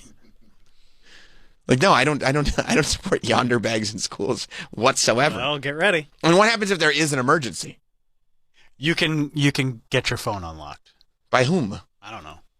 That's the argument people are saying. That if there's an emergency? It's what if there's a school shooter or something? Right. They need access to their phones. Well, Right. Good news. The governor said that it's better if kids don't have their phones during a school shooting incident, because then the shooter might be able to know where your location is. They think this shooter is a hacker. I'm telling you exactly what she said. What? They think the shooters are generally hackers that look up. I mean, the location is the classroom. It's insane. And if somebody's shooting with a gun, do you think they're on their Find device? my Yeah, iPhone, over here to the right. The whole point. We know where the location is. It's the classroom. It's the only place you're allowed to go. Oh my goodness. It's actually a good thing if they're all in Yonder bags, because then we can create a narrative after it happens, and there's no evidence to the contrary. Exactly. Here, you want to hear what she said? Yes. Cell phone ban. New York has kind of led the way on that. I want to start with this. A 2024 report by the National Parents Union shows 78% of parents say they want their kids to have access to cell phones during the... How many? 7 or 8%. 7 or 8. I think that's what she said. I thought she said 78. Oh, you know what? I think Troy's right. 78%. Yeah, I'm 100% I want my kids. First of all, I trust my kids to not do dumb shit in class. Yes. A little bit of dumb shit is right. You should be able to do a little bit. You can do a little bit of dumb shit. But I trust my kids not to be, because I'm a good parent. I actually pay attention to my children. This isn't like when Billy Madison had a substitute teacher and everybody was just running around. That's right. That's what they think is going on in school. I know. I want my kid to be able to text me and go, it's fucked up what's happening here right now. Yeah. You know what I mean? Or I see something's happening at the school. Are you okay? Yes, Dad, I'm fine. I'm fine. I'm cool. We're good. Yeah. Or who knows? What if a substitute teacher comes in and is some kind of weirdo alcoholic and has a bad day? I just want to get a little quick text going, it's fucked up what's happening right now. Yeah. And then guess what? You'll catch me in that building. going, hey, I want to know. I take an interest in my I don't blindly trust you, public school. I want to live. If we've got the technology. He can tell you when he gets home. No, if it's fucked up, I want to know now. Yeah, you want to be on it. Yeah, now that I'm home, I got to tell you, it's kind of fucked up today. I kind of wish you were there. Why'd you text me? I took my phone. It's always in a yonder bag. I wanted What? to. What is this, a Dave Chappelle show? Where he's going to be making trans jokes that he doesn't want in the post? You got to put your iWatches in the yonders too? If you have a smartwatch, they do want you to put that away. Yeah. So your daughter is like, so she's got what she's going through right now. Well, she has but she has like a Garmin, like a sports watch, which does get texts, but they don't know that. That's the other thing. They're all idiots. Yeah. Like, and you're pro that. Pro. Whatever you can do to get around this idiot system. Yeah, absolutely. Yeah. That's the way it should be. So she told me that they walked in the first day they got their yonder bags. The second day, and every day since then, they walk in. There's a person that's just feeling the pouch because you're supposed to put it in and lock it before you go into school. So there's somebody that's just feeling the pouch. So you get like the same way you get like now you get like a tablet or a laptop and you carry that all year. You get one pouch for the whole year. You get a pouch. Wait. She brings it home. So if you have a fake phone and you just lock it up, can you skip the line and go like, don't worry, the phone. Well, no, you don't skip the line. They just feel around and they're like, oh, that's a solid rectangle. Go ahead. But can you skip the line to going home? Because you don't need to unlock the bag because this is an old phone anyway. I know some people that live in my house that have not unlocked their bag since they got it. Oh, shout out. And by the way, you're doing it the right way. When you have a kid that's figured out a scam that's harmless, like it one-ups the man, but it doesn't hurt anybody, you let that kid know. You gotta let it slide. Not only do you let it slide, you reward them. Because that's the only way you're going to get ahead in life. They're going to scam you if you don't scam them first. Also, it's not like she's sitting around in class with her phone out the whole time. Right. Yeah. Right. No. Yeah, she can just leave that yonder bag wherever she wants. It just stays in her backpack. First out of school, too. First out of school, yeah. Oh, that's great. That's great. And honestly, probably the people working at the school think it's bullshit, too. It's a state thing. They don't want to do this. It's not a school thing. It's not like the principal is like, No. oh, like the state is telling them we have to do this. They don't care. And I think the first time you get caught with a phone, it's a warning. The second time, I forget what the second time is, but then the third time, your parents have to come to school and you have to like figure out next steps. That's the way. Because to get out of it. one of the rules in this is that you cannot be suspended. Come on. So it's like, what, you gonna warn me? Can you imagine that? Hey, Mom and Dad, we got to figure out the next steps. I mean, you guess what the next steps would be? Nothing. Yeah. You know, AJ Soprano would get worse punishments than I would give my kid for this. That's hilarious. Some students put burner phones in their yonders. A middle school English teacher said in Alabama. Others lock vapes and weed inside so they can sneak them past bag checks. Oh, that's great. Oh, come on. These kids are genius. That would have been me. They've been known to stuff RX bars, calculators, even portable battleship games, and otherwise flat yonders to give them a realistic bulge. I'm telling you, that's what they're only checking to see if there's a solid rectangular object. I've always, you know what I would put in my yonder bag? What? A sock. I always find that gives a realistic bulge. Thanks. I mean, you put a deck of playing cards in there? Forget it. Keep going. Forget it. Yeah. This isn't a deck of bicycles, is it? No. That's a phone. What phone is square like this? It's a old. I have a bad phone. Old anyway. Nokia. Yeah. Anyway, there's a whole line of kids trying to get to class. All right, go ahead. You trying to shame me because I'm poor? Right. No. That's a BlackBerry. Mind. Yeah, exactly. It still works. Got the clickable keys. Yeah. I like the tactile experience. Yeah, doesn't it take forever to get into the building now too? Well, I think it's a little quicker because you're supposed to have it already in the pouch, have it locked, so that somebody can just be like, boop, boop, boop, keep going. You got to have staff to check it. Yeah, you got to have staff, security, whatever. Probably just teachers that are trying to get their shit done. Now they got to check for rectangles. It's insane. Yeah, but Frankie, focus. He's going to fix it all. Don't worry. There's a big green furry guy that says it's good. He's jerking off in the corner somewhere. He's a 14 to 16-year-old boy. He's my best friend. He does weird stuff. He humps the couch. He's discovering his body. What were you saying before? Oh, you want to hear more of this? Yeah. Okay. Okay, so we're talking about this cell phone ban. New York has kind of led the way on that. I want to start with this. A 2024 report by the National Parents Union shows 78% of parents say they want their kids to have access to cell phones during the school day. So we'll give you a little bit of reaction from some New York parents and then get your reaction. The New York Post quotes parent Ebony Holmes, who says, had to wait 30 minutes after school to get my 12-year-old daughter's confiscated iPad back, called the ban terrible. If somebody's coming here and they shoot up the school, how is my kid going to call me? She said. Another parent, Maria Martinez, said she'd bought smartwatches for her 11-year-old and 8-year-old kids so they could keep in touch with her during the school day. Quote, kids need to be in contact with their parents. So I think it's a bad idea. So what's your message to those parents? Well, the message is change is hard. I understand that. But you have to wonder why, for the last decade, we've even allowed children to have this distraction device in their hands. They're not learning. They're not engaging with other students. You walk into a hallway with a school that allows cell phones. The halls are silent. Kids aren't speaking to each other. Can you They're not pause making... for a second? That was the goal when I was going to school. Yeah. Quiet down in the halls. Yeah. How many times did you hear that? It was literally the goal. Kids aren't being... No running. Yeah. Nobody's getting shoved into lockers. No one's getting toilet paper thrown at them. There's no spitballs. It's just kids quietly walking to class. Nobody's we running have to down the do hall with something. their balls out. Yeah. There's no streaking of any kind. I forgot about spitballs. Spitballs were the coolest. Funnest. They were gross, too. Apparently, Governor Hochul misses that. Yeah, what happened? Yeah. Back in my day, all these kids are just keeping to themselves. This is idiotic. Friendships. They're not creating human connections that you're supposed to do when you're a child. Who's your friend? And As I'm a a parent. mascot. I'm the first mom governor of New York. I understand the fears, what happens when your children, your most precious person in the world to you, goes off to school. But what I learned, because I had the same fears, what I learned from law enforcement 2 years ago, the last thing your child should have in their possession, if there's a shooter on campus or in the building, is a cell phone. That could telegraph where your child is. They need to be 100% focused on the adult in the room, that teacher who's been gone through countless hours of training.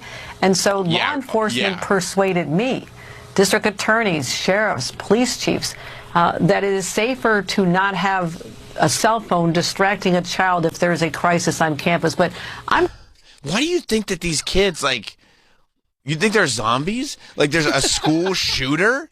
Oh, let me check out TikTok. And they're going like, everybody get into the closet. Everybody lock the door. What do you say? They give you, like, a Gen Z mouth that's agape.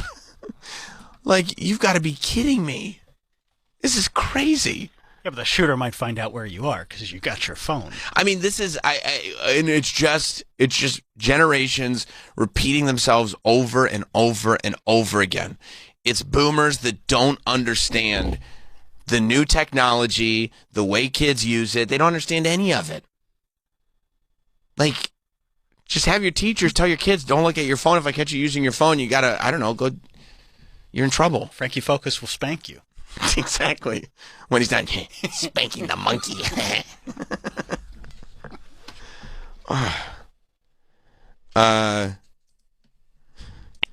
Mike D's in New York. What's up? What's up, so, I mean, I guess I'm on the edge of this boomer stuff where I don't understand why kids need to be in contact with their parents during the day. I do get the whole thing that there's some crazy shit going on in a school. But at a certain point, what is a parent going to do? You can all rush down there with guns even, but what's that going to even do? You know? Well, I mean, it's not for a military action necessarily. No. It's to be able to try to take care of your child. Yes. So I don't know how running down there is going to do anything. And I understand that when you have a problem with, administration and the school, that you should be able to get in contact and be able to square up and, understand everything that's going on. Right. But I when I went to school, I was also getting suspended for cell phone stuff, cigarette stuff, and all that kind of, they didn't have a problem telling me that you couldn't come back for a while. And I think that's part of it too. Well, thank you, Mike. You gotta flush these ideas out. But I think, because the stuff you probably got suspended for was legitimate. If you're not paying attention in class, you get real punishments. Like you can. I mean, What do you mean? Like, what do you mean? not really. You These should. schools No. don't. You should. I meant you should. Not like this is what's going Like, on. what's a real punishment? They can't hit you. I mean, they did. My elementary school, they used to spank us. That's because it was 1950. You got spanked? Oh yeah, I went to a Christian school, and they would Okay, take that's they take out a paddle. That's different. I knew I had high school friends that like went to Catholic schools, and yeah, they were. And it was the gym teacher. He'd come over and he'd whack your ass. Oh man, You should rephrase that. Yeah, he would take the switch and spank your ass. And look at how well that worked. It didn't work. It didn't. It didn't. So if that's like if you're harming me, if you're causing physical pain, and I look at you, I'm like, fuck you. I'm going to do what I want to do, and I'm going to continue. Who are you, Zach from Rage? Yes. That was my mantra growing up. Fuck you. I'm going to do what you tell me. So it's like, what do? You know, they put you in you'd be in the hole. Like, did you guys have the hole? What? No, we didn't go to prison. No, we didn't go to Shawshank. The hole. Yeah, it was like you were suspended for the day. You'd have to go to a separate room and sit in a room by yourself. We had in-house suspension. It was not solitary confinement. And that was like fun because you'd be in there with the other cool dudes. You guys just called it the hole, or like? No, it was just like the nickname. The hole. All right. We had in-school suspension. We had in-house suspension, detention, suspension. Saturday detention. Saturdays. I don't know. I had a lot of Saturdays. Oh yeah, same. But like that's where all my friends were. Yeah, of course, it'd be fun. Yeah. But the idea would be that if you have suspension, detention, or in-house, that then your parents would get notified and they would do something if they were good parents. Right. You're taking it for granted that parents are going to be good. Well, then that's the issue. Not fucking put your phone in a bag. That's not gonna. If you have parents that aren't doing anything, regardless, you could put your phone on a balloon. It won't make a difference. But how do you get those kids to behave? They don't give a shit. The parents don't care. Okay, then they go to Votech. Then guess what? Teach them a trade. Votech. I mean, that bred crazy people. I think they might have been a little nuts before they got there. They were shitting their pants and macing people before they even got to Votech, okay? I wouldn't blame it on Votech. That's not fair. That's just a hypothetical, you're saying. Hypothetically The shit speaking. pants, Mason. Right? That's what they said. I talked to a principal. He said, well, you know, we look at kids who, like, mace people, shit their pants in fights, stuff like that. We send them to Votech. But guess what? Those kids aren't worried about their jobs being taken by AI. Yeah, no shit. Yeah, well, plumbers are okay. I remember graphic artists. That was a Votech. Oh, Was we it? didn't have that Yeah. we had that in high school. We Gone. didn't have that in Votech.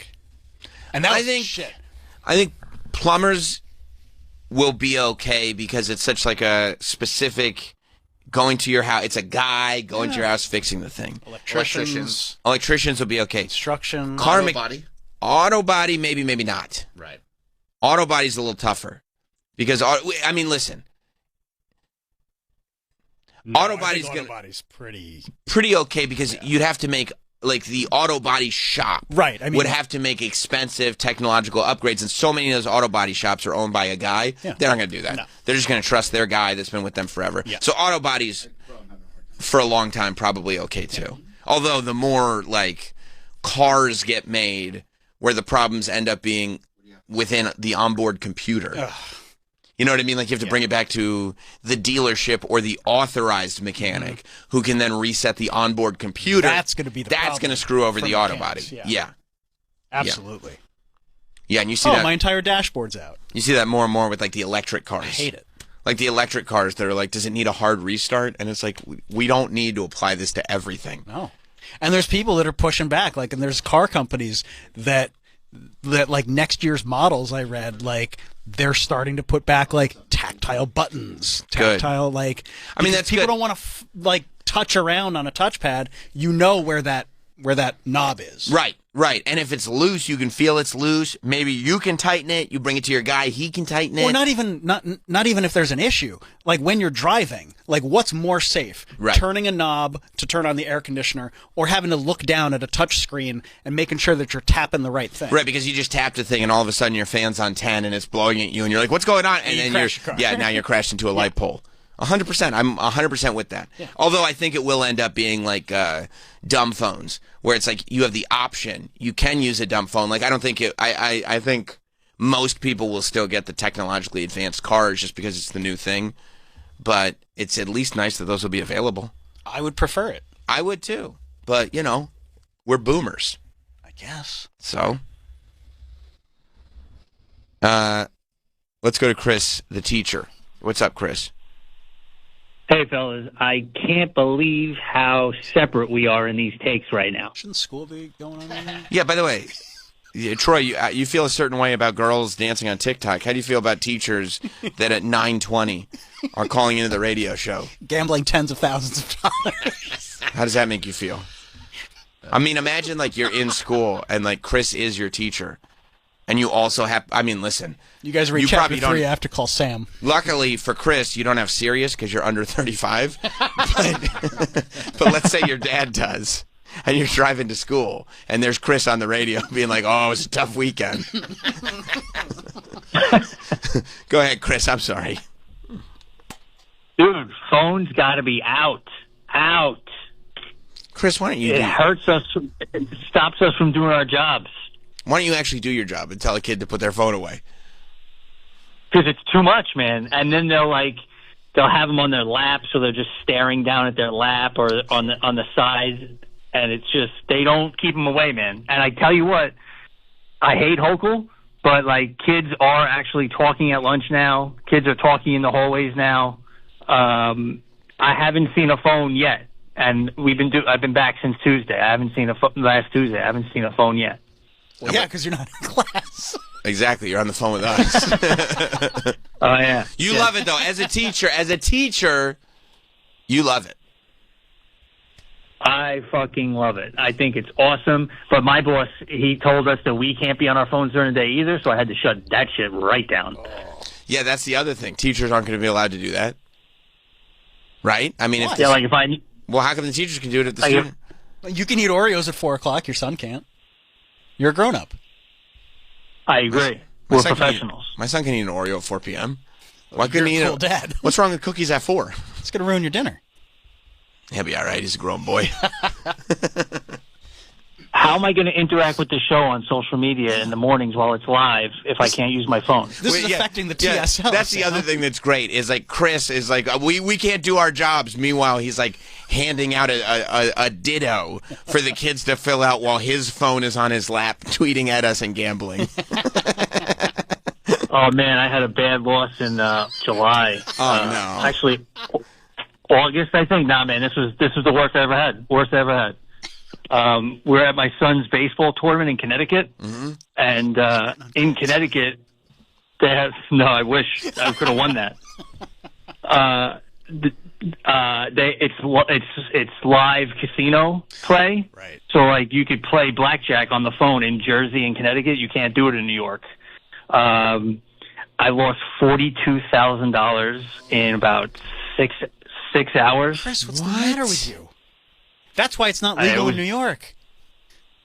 If it was, my house would be gone. Oh my God. I mean, how do you recover from that? It's going to take some time. Yeah. No, not to bet against them. It's a lock. $42,000 just because it's on your phone. That's what there's going to be. Does your family know about it? Online gambling. No way. You didn't tell your wife? Hell no. She'd be gone. She'd be gone. She'd be gone. And the worst part is I got to like put on a happy face at the baseball tournament with the other parents who are like going to Mohegan Sun. Like, oh man, I lost $60 on blackjack. Oh my God, just fucking die. How do you hide $42,000 from your wife, by the way? I'm the financial advisor for the house. She doesn't touch anything. Why would she let that happen? Ignorance is bliss, I guess. I guess, but everybody knows you're a degenerate gambler. So, like, why would you let a degenerate gambler control the finances for the house? Well, here's the weird thing. So I lost 42 in online blackjack, but then I went to Mohegan Sun with $1,000 and turned it into $13,000. So I came home with stacks and racks, and she's like, she found it in my bag. Yeah. And she's like, where did this come from? I'm like, well, I didn't want to tell you that I won because I didn't want you to equate gambling with winning and positive things. So, you know, it does happen sometimes. What a scumbag. So she thinks we're up. Meanwhile, oh boy. You're $30,000 in the hole. Yeah. Oh, no. The minus 42 includes the plus 13. So I was minus 55. No. So you were down. Don't you have to pay taxes on the Mohegan Sun winnings? Sure. They didn't ask me. They didn't do anything. They didn't make me sign a thing because I think it's because they don't know what you bought in for. Like I'm cashing out for 13. Could be a loss. 13.5. Yeah, but they don't know. They don't know. But that's your problem with the IRS. They're giving you $42,000. I'd probably look into it if I were you. But that means you were down $55K in the beginning. Oh, Chris. No, and I'm not talking about in casino play. I'm talking about on my phone. Yeah. I'm playing blackjack on my phone against the computer, thinking I could win. Thinking I could win. I would never trust any of that. If No. it's not like human to human, shouldn't. like no. Even those, they're slick at those places. This is just like that high school catfish doc where the dad comes home. The dad comes home because the mom is in control of all the finances. And the dad comes home and he tells the cops, he's like, yeah, I know she got laid off like a month ago. And the cop's like, she's been out of work for well over a year. Really? And he's like, what? Because he just doesn't know. I don't understand how couples can exist where one, first of all, where one is just a liar and the other one doesn't know. Oh, Chris. Well, we love you if it's any consolation. That's so weird. My daughter. Yeah, and I could send Travis proof if he. I could send Travis proof if he wants it. I but, believe you. I mean, the screenshots that he has sent me before are terrifying. Oh. Chris. Yeah, man, this was what I haven't played since, and this No, is. you shouldn't trust them. You don't have any money. Yeah. Well, I don't have any money to play. That's the problem. And now I gotta pay. All my Mets postseason tickets are due, and I don't have the money to pay for them. My kids want to go. And you can't explain to the family why the kids can't go. Probably won't have too many games. No, yeah, actually, that you could give them a very good explanation as to why the kids can't go. Yeah, there's no reason to buy tickets to a game that won't happen. Exactly. Yeah. Exactly. Thank you, Chris. Be good, guys. Oh my. You just got a text from your daughter? Yeah. That's perfect. Yeah, she got her schedule changed. She just wanted to let you know? Yeah, yeah. Oh, okay. Yeah. I said nice. Nice. Yeah. Dwayne in New Jersey? Hey, man, that guy, that previous caller, he's a teacher? Jesus Christ. What I was going to say was I don't agree with putting taking the phones away, but I think you should take the phones away from all the dumb kids. Anything with the B average or less, no phone. Wow, B? B is not dumb, bro. If you're gonna do that. Some of us get rewarded when we finally pull off a B. Yeah, some parents are really No, excited. that's what I'm saying. Right, so the idea is if you get let's say C's are better, you can have your phone. Okay. Anything less than a C, you can't have your phone. So now the other kids can see, oh, this kid's a dummy. He doesn't have his phone with him. He's failing. That's one kid. Thanks, Dwayne. I do love that. There's one kid who just never has his phone. Yo, where's your phone? Right, right. He asked for a new phone for his birthday, and his parents like, we're not getting it. You'll never be able to use it. No, you're so stupid. We both know that. Mike in Florida. Hey, what's going on, guys? What's up, Mike? Sam, how old's your oldest? 8. Oh, man, Sam, I cannot wait until your kid gets to middle school, and then you turn into the biggest champion for keeping phones out of school. And middle school is a billion times shittier than high school, and you can't possibly imagine how awful these middle school kids are now. Middle school is worse than high school? Oh my! Well, so think of it. You've got it's with the phones. I mean, so my daughter just graduated. She's in high school now. But you have this entire generation of kids that had access to their phones by the time they were in 3rd grade, with even less maturity than high school kids have. It's the most toxic, shitty place you could ever imagine. Oh wow! So you're saying like in middle school, like by high school they're actually maturing. I would agree with that. Yeah. To the point where they can slightly. Yeah, where they can kind of handle having that kind of interaction. Oh yeah, but like in middle school when they're like 11 years old and have this constant social phone interaction Yeah, thing. it's awful. Wow. Do you put my daughter's first week in middle school, somebody took a picture of her, created a fake TikTok account, pretending it was her, and then went around to everybody else's TikTok account talking shit and shit posting all over everybody. This was her first week as a 6th grade student. Mike's right. Wow. Yeah, I didn't even consider that, but it does make sense when you break it down like that, Mike. I hate Hochul. She's an absolute piece of shit, but the phones need to come out of schools I don't like this whole Frankie Focus thing is obviously stupid and maybe money and resources. I thought it was cool. But if they could just present this case of like, here are bad things that happen with phones in schools, but they don't want to admit that those things are happening in schools. And so instead they got this big furry green guy, and I'm like, I'm not listening to that. I don't want anything to do with this. So, yeah, because you're right. They don't want to talk about the fact that they are failing. And that's what they need to say. We need to get phones out of schools because they're stronger than us. We are failing, and we can't beat phones. But they'll never say it. So instead, they want to be like, you're going to be smarter than everybody if you just listen to the Muppet. It's really insane. It's like, well, you think of it, like the government won't even attack social, or won't even try to like regulate social media or try to get it less toxic or less, filled with fake news or whatever you want to call it. So now you're asking the school system to try to do it. Like it's just not going to work. It's not possible. Yeah, you're right. Take care, fellas. Thanks, Mike. No, Mike's right. I know he's right. They get Troy every day. You mean like the government should put safeguards in place for children and Troy for like fake news and stuff like that. They get tricked. The internet's so tricky. It's tricky, right? Isn't it tricky? Now with AI, it's just getting me left and right. I saw. I mean, you saw something that Troy got fooled by? I saw something I would think Troy would get fooled by. I keep seeing videos of The Rock saying that, like, I lost all this weight because of a digestive problem. And I'm like, this is fake. This is AI. And then, like, I'm looking at the comment. I can see it's AI. And I'm looking at the comments, and they're like, oh, I knew it was this. I knew it was... And they're, like, really interacting with it. I'm like, this isn't real, dude. I've gotten fooled. I got fooled by the bunnies jumping on the trampoline. I thought that was real. You did? Yeah. Well, my daughter had to tell me it was AI. That sucks. I said, thank God for you. That's the worst person you want to tell you it's AI, because then you know it's confirmed. Yeah. Confirmed boomer. Yeah. Yeah. It's tricky, isn't it? I just wanted to believe that a bunch of rabbits were jumping on a trampoline. It's fun. Yeah, it's fun. It's fun. Yeah, it's cute. It is cute. Yeah. It's like when Tim Wallace is dancing around in that Trump shirt. That's real. I saw that on Joe Rogan. It wasn't real, unfortunately.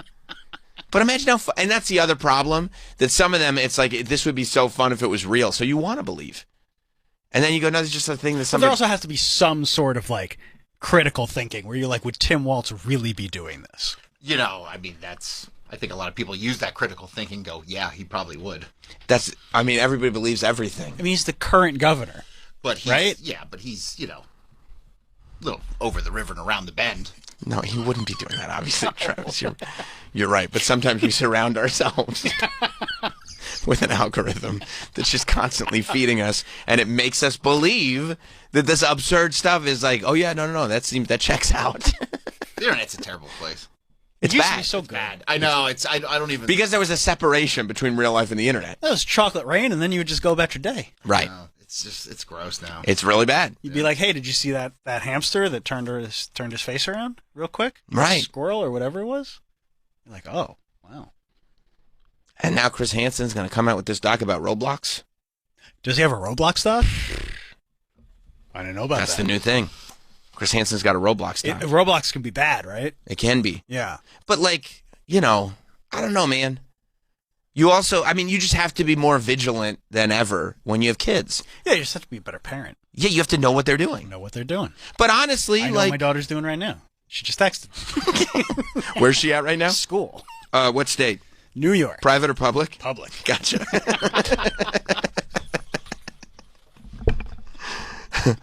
Yeah.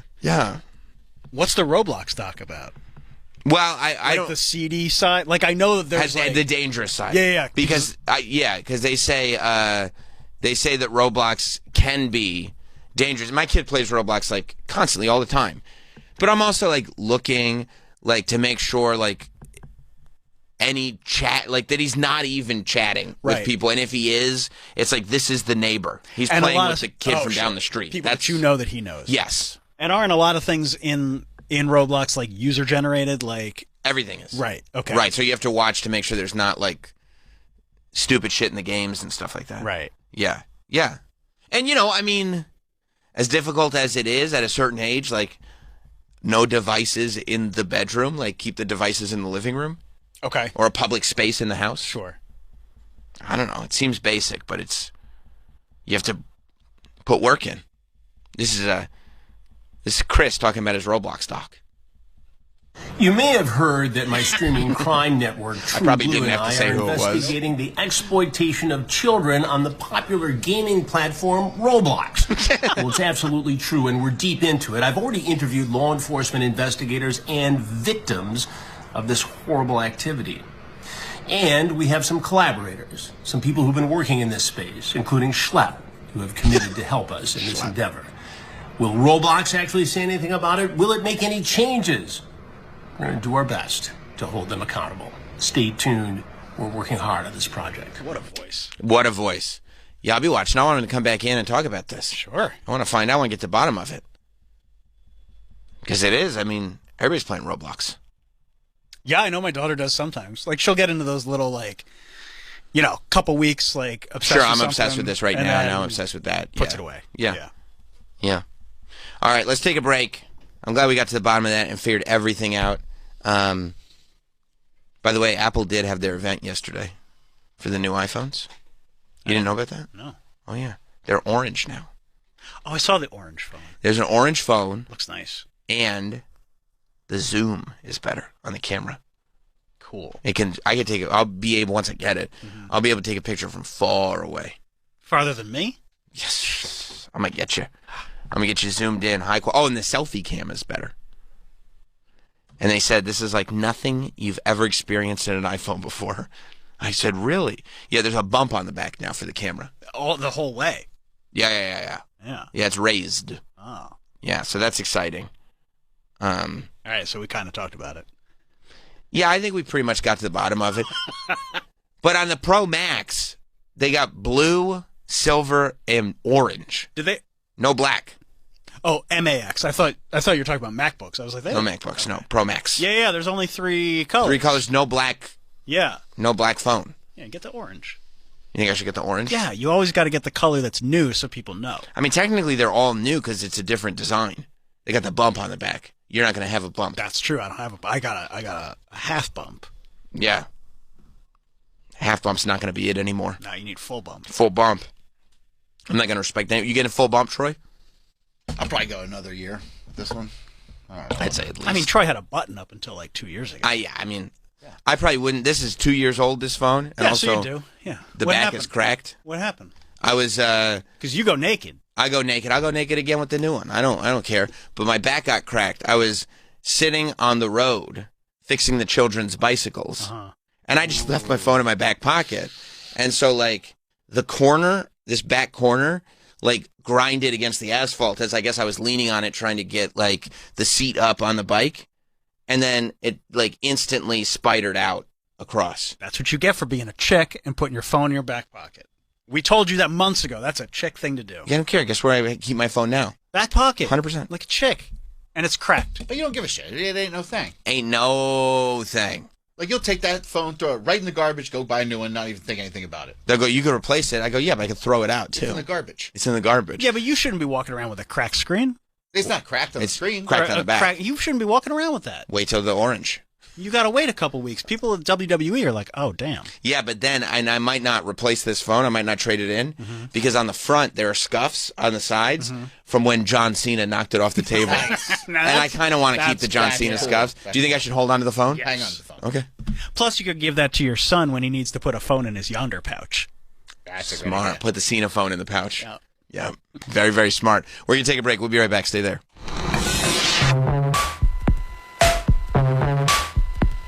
We will be right back with Sam Roberts Show. The Bonfire with Big J. Okerson and Robert Kelly. The drawings of Dante's Inferno were amazing. You know, the other day I looked up the word drawing, and there's only one R in it. It's drawing. It turns out. Drawing. Can you believe that? I said drawing. Yeah. What did but I there's say? not that second R at all. I know. I'm with you. Drawing is what it sounds right to me. So me and you both have egg on our face here. Two fools. The Bonfire. Weeknights at 5 p.m. East on Faction Talk, Sirius XM 103, and on the Sirius XM app. Straight Shooter with Stephen A. This is Stephen A. Smith, and I've got something to say. We're talking politics, power, and the real issues that shape our lives. I want to make sure I position myself to be one of those voices that America wants to hear on these matters. I'll be open to being educated, corrected when I'm wrong, but I anticipate those moments to be few and far between. Straight Shooter with Stephen A.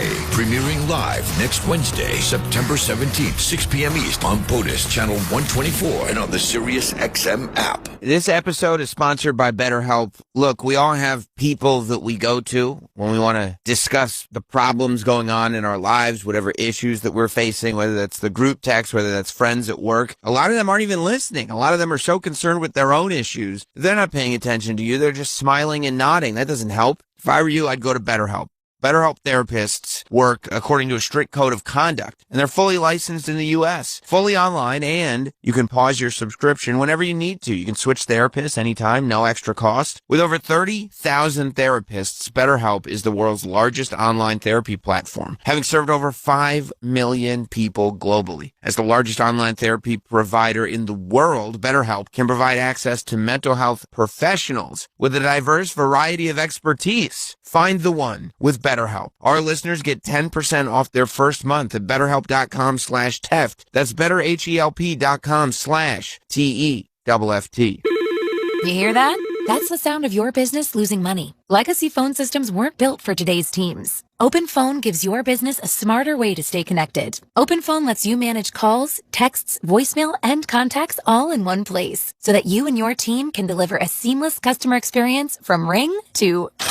Need to take calls on the go? OpenPhone automatically transcribes, summarizes, and highlights next steps from every call, so you never miss a detail. Need insight into what closes a sale? With OpenPhone's AI call tags, you can instantly spot key topics like objections or pricing questions, and use those insights to coach your team and level up every customer interaction. And yes, you can bring your existing number with you for free. Keep your team in sync and your customers happy with OpenPhone. OpenPhone. No missed calls, no missed customers. Try OpenPhone for free at openphone.com/market and get 20% off your first 6 months. That's openphone.com/market. openphone.com/MARKET. Why settle for a 7 a.m. tea time when you want it 8? Or an iced coffee when you ask for hot? Or a corporate card that gives you pennies in rewards when you could be saving thousands? Ramp is the only corporate card built to help companies spend less, not more. That's not coincidence. That's design. And it works without slowing you down. With Ramp, you get real-time visibility into every transaction. Out-of-policy spend blocked before it clears. Duplicate SaaS tools run unused seats, flagged before they waste your budget. Ramp automates the guardrails so you can stop chasing receipts and start driving strategy. Over 40,000 companies already run on Ramp, including CBRE and Shopify. They're not just logos, they're teams reclaiming time, cutting costs, and closing the books without overtime. Because with Ramp, the less you touch your expense system, the better it works. Right now, your business can get $250 off at ramp.com/SXM. That's ramp.com/SXM. Ramp, built for savings, not points. Hey, Metallica family. This is James. It's Lars. This is Kirk. It's Robert. It really means a lot to have our own channel here on Sirius XM. For us to be able to have a platform to share the music that we love, the music that we create, the music that inspires us. The most Metallica anywhere. Maximum Metallica. Do you want heaven? Channel 42 and the Sirius XM app. On right now. We've all seen a bad call, phantom hold, mystery offsides, a catch that clearly hits the ground. But the worst call, buying your game day cigars from some sketchy website, that's a bad call. At Famous Cigars, making the right call is easy. Thousands of premium brands in stock and shipped fresh from our huge on-site humidor, half the size of a football field. Go to FamousCigars.com and get 25% off your order of $99 with the code SCORE. We've been in the game since 1939, so we know a lot about bad calls and bad cigars. Whether you're tailgating or savoring that fourth quarter comeback from your couch, do it with a cigar as bold as your team spirit at a price that won't cause any interference. No bad calls, just great cigars. Save 25% at FamousCigars.com. Code SCORE. FamousCigars.com. Code SCORE. Famous Cigars does not sell tobacco products to anyone under the age of 21 or the minimum age in your local jurisdiction, whichever is higher. Did you hear? The housing market is cooling a bit. So if you're thinking of selling your home, you probably want to get a move on. Get it on the market now. Lucky you, some homes are still selling for 12% above market. 12% more on average for homeowners who use Ready.com to find their real estate agent. REDY.com. Ready is the fastest, easiest way to find the best agents near you. And the best agents sell homes for more money. Go to ready.com, and in 48 hours, the top agents will be competing for an opportunity to sell your home. They'll send you online proposals describing their experience and recent sales. And listen, they'll offer you a cash incentive bonus just to be your agent. Thousands of extra dollars up front just for a chance to sell your home. Cooling housing market? Well, Ready is hot. Get a cash bonus when you pick your agent. Get thousands above market when you sell your home. Go to ready.com today. Power's out. Tensions rise. What happens next is up to you. I'm former Navy SEAL Cade Courtley. When disaster strikes, how you prepared beforehand could save your life. Because when the lights go dark, people get desperate. They'll fight for food, beg for water, and do almost anything to get their hands on power. Being prepared and staying discreet may be what keeps you alive. That's why I trust the Patriot Power Generator 2500X from 4Patriots. It's fume-free, silent, and powerful enough to run your fridge, freezer, CPAP, even medical devices. With no gas, no noise, and no unwanted attention. Just clean, quiet power when you need it most. And right now, for National Preparedness Month only, you'll get a free expansion pack plus a free solar panel. That's a $2,100 value. Yours free.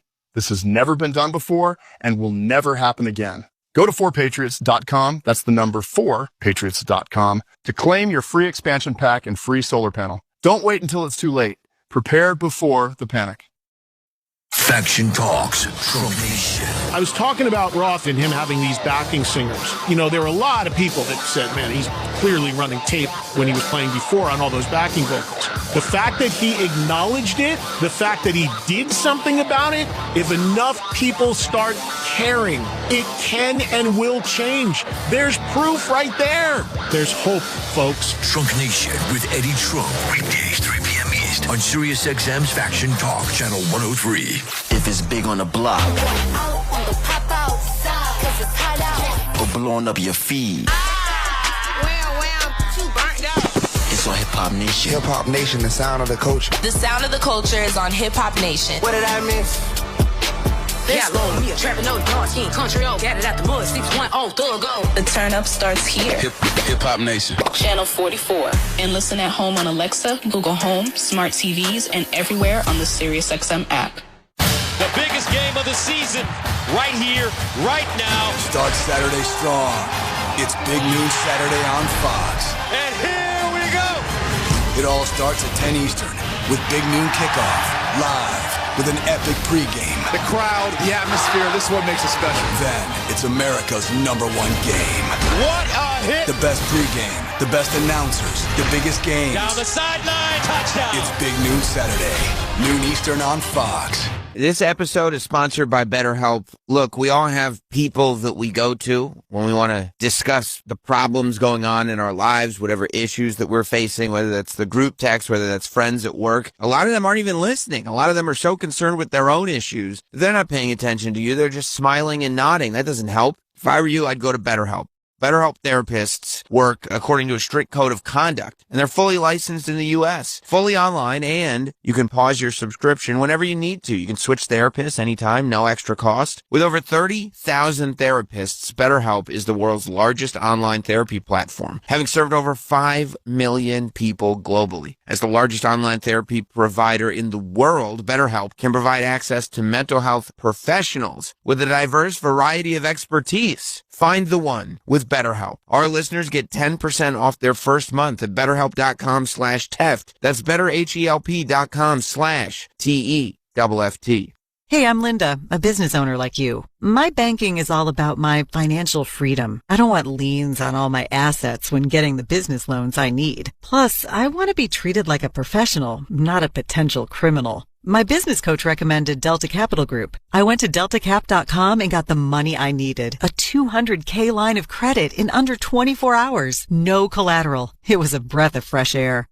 Delta Capital Group is a national leader providing lines of credit and term loans for businesses just like yours. Same-day approval, no collateral, any credit score. Rated A+ by the Better Business Bureau. Over half of their business comes from referrals and happy repeat customers. Why? Delta Capital gets business done. Smart business owners don't wait for money. I got my financial freedom through Delta. Delta Capital, lightning fast. Your bank, stuck in the past. Get your money at deltacap.com. That's deltacap.com. Delta Capital Group, funding your future fast. Navigating life stages, Caring Transitions offers support for every step of the way. For seniors relocating or downsizing, we offer a compassionate, individualized approach that provides comprehensive solutions. Estate sales, our experts will list your items on our exclusive online platform, CT Bids, preserving memories and keeping your family's best interests at heart. And for those tough cleanouts, we're here to help. Visit caringtransitions.com. Caring Transitions, embracing new beginnings with confidence. So, All right, dangerous animals? Dangerous animals. Wait till you hear this. What would you do if you realized that a psychotic serial killer has trapped you on his boat, and the way he kills people is he feeds them to sharks? Oh. I was going to say jump off the boat. No, that's where the sharks are. That's where the sharks are. Also, you're handcuffed and stuff. He's secured you on the boat. Oh. It's not like you're on the deck. So you're asking what would I do? I mean, I would probably sit and wait to die. Well, yeah, you probably would. Yeah. This would be a short I movie. think if Travis were in one of these horror movies, he'd be like the easiest victim to the point where like the killer would be like, this is a waste of time. Like, I had that hunter mentality in me. This guy submitted immediately. If it's time to go, it's time. Troy, you would too. Oh, yeah. Because you'd be like, I mean, if it's time to go, it's time to go. You said God was going to take me naturally very soon anyway. Lord, so my time's up. Yeah. He'd be like, I knew it. He'd be like, this isn't. You're not dying peacefully of old age. I'm going to feed you to a shark. You had many years left. I don't think so. Let thy will be done. He would make it God. I'm doing this. Well, you say. You say. Do you think Troy would make it so boring that he would be released? I've been letting you go. Yeah. Yeah, because the whole thing is the guy. It sounds like you're fucked up anyway. The guy loves the like game of it all. Mm-hmm. So the idea that, that you guys would make it not a game, you could just go. Just please don't tell anybody about me. And you probably want to kill somebody that doesn't, or specifically is not doesn't want you accepting death. Yeah, they're sitting there going like, this is terrible. Yeah, but I mean, when you tell me there's like a movie that combines kidnapping a serial killer and sharks, because usually you get a serial killer movie or a shark movie. Both? Yeah, I'm there. And it paid off. Oh. It was great. All right. I mean, it was exactly the premise played out over the course of 90 minutes. You're so funny with this, dude. Why? Because it's just like you get something out of like really shitty movies. There's nothing shitty about it. You like legit enjoy it. Love. Oh, I didn't know Hassie Harrison was in it. Hassie Harrison. Woody Harrelson's. Oh, okay. Is it really? No, I don't know. I didn't know who Hassie Harrison was when you said that. A shark? Jai Courtney is a person. Okay, he looks familiar. Yeah, he was in Suicide Squad. Okay. When he was years ago, he was like the new Die Hard guy. But most recently, he was in Suicide Squad. He's amazing in it. Okay. He's awesome. He's the whole movie. But yeah, I mean, it's great. So much fun. But so that's up on the Not Sam YouTube channel, as well as a bunch of videos from the show. Just posted. What was the one from earlier this week that's already up? I don't know. I just posted something on Monday. Today I'll post a Philly Karen video. We'll have video of our conversation about Don Lemon going up. Tons of stuff going up all the time. And of course, all of it, other than this review, that's a digital exclusive. All of the other stuff is up on demand. Oh, right. Belichick. Belichick. Yeah, that video went up.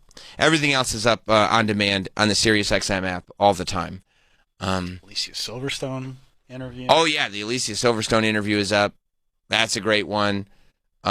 She loved you. You think so? Mm-hmm. I rizzed her up, you think? Mm-hmm. 100%. That's awesome. Absolutely. That's awesome. Yeah, definitely. My son would be so proud because he loves Clueless. They renewed that show. What show? That she was promoting. Really? On Acorn TV. I thought it was on Corncob TV. No. Corncob TV is going away. Seriously? Yeah. So where am I going to watch Coffin Drop? Flop? You Coffin can't. Flop. No. And some people think that they did that stuff on purpose. They didn't. They just filmed the best Coffin Flop. That's what I thought. And a coffin flop is when somebody's carrying a coffin and the bottom breaks so the corpse falls out. Have you ever seen Coffin Flop? I've seen videos of that. I don't know if that's... It's a great show. Yeah. It's a great show. It's called They made Coffin Flop. a whole show. But it used to be on Corncob TV, but we can't watch it anymore because our cable provider doesn't carry Corncob TV anymore. That's a problem. Yeah. Tim Robinson has a new one cooking. Oh! on a totally unrelated note, Tim Robinson from I Think You Should Leave has a new one cooking. The Chair Company. Yeah. I love that, like, Tim Robinson, who, you know, I think his first breakout was probably the Detroiters. He did a little bit of time on SNL.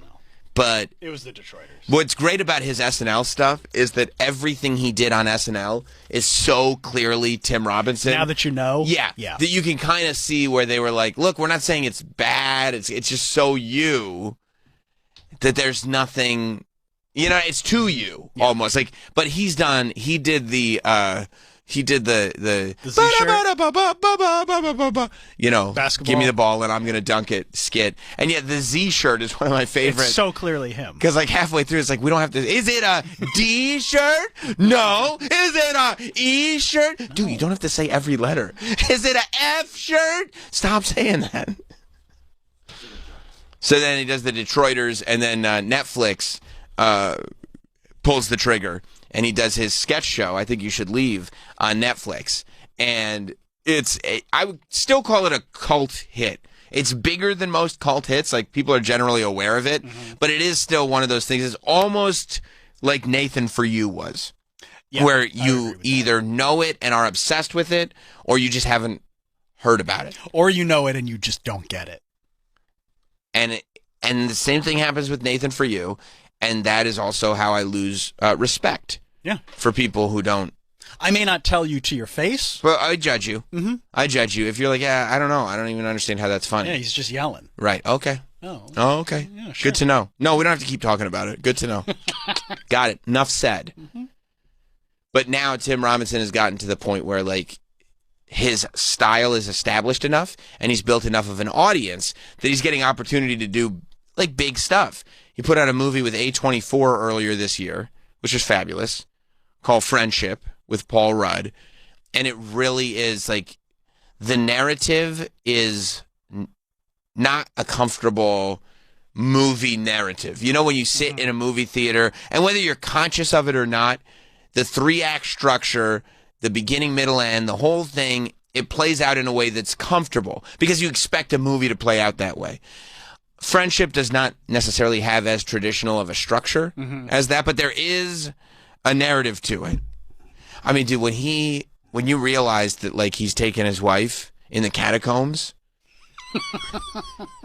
and he loses her, so he just leaves her there. That was adventure, though, not trespassing. And then she comes out of it and she's looking. I mean, it's so good. There's so much about it that's good. But again, very uncomfortable, very cringe. And all the uncomfortability and cringe happens to the characters that are played by Tim Robinson himself. And he's the one who's writing it. So I'm sure there's some kind of psychological thing for us to analyze about the fact that he has to humiliate himself in that way all the time. The frog ripped him off. No. I was like, a minute. I thought it was at Subway. I ordered. Sometimes. I love, too, that frog is symbolic of the whole movie, and it's the most non-scene of the whole movie. But now he's got a new show. Tim Robinson has a new show. It's a scripted show coming to HBO Max. And I think it's co-written by his, I Think You Should partner Leave on. partner. Yeah. And I Think You Should Leave. Is that the same from Detroiters? No, that's Sam Robinson. Right. Yeah. Right. This is Zach something. I don't remember. Amico?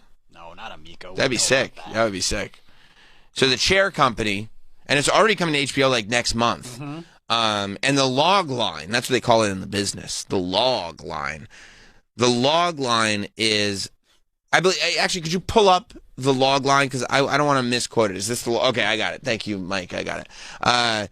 Tim Robinson's new comedy series, The Chair Company, will premiere on HBO and HBO Max on October 12th.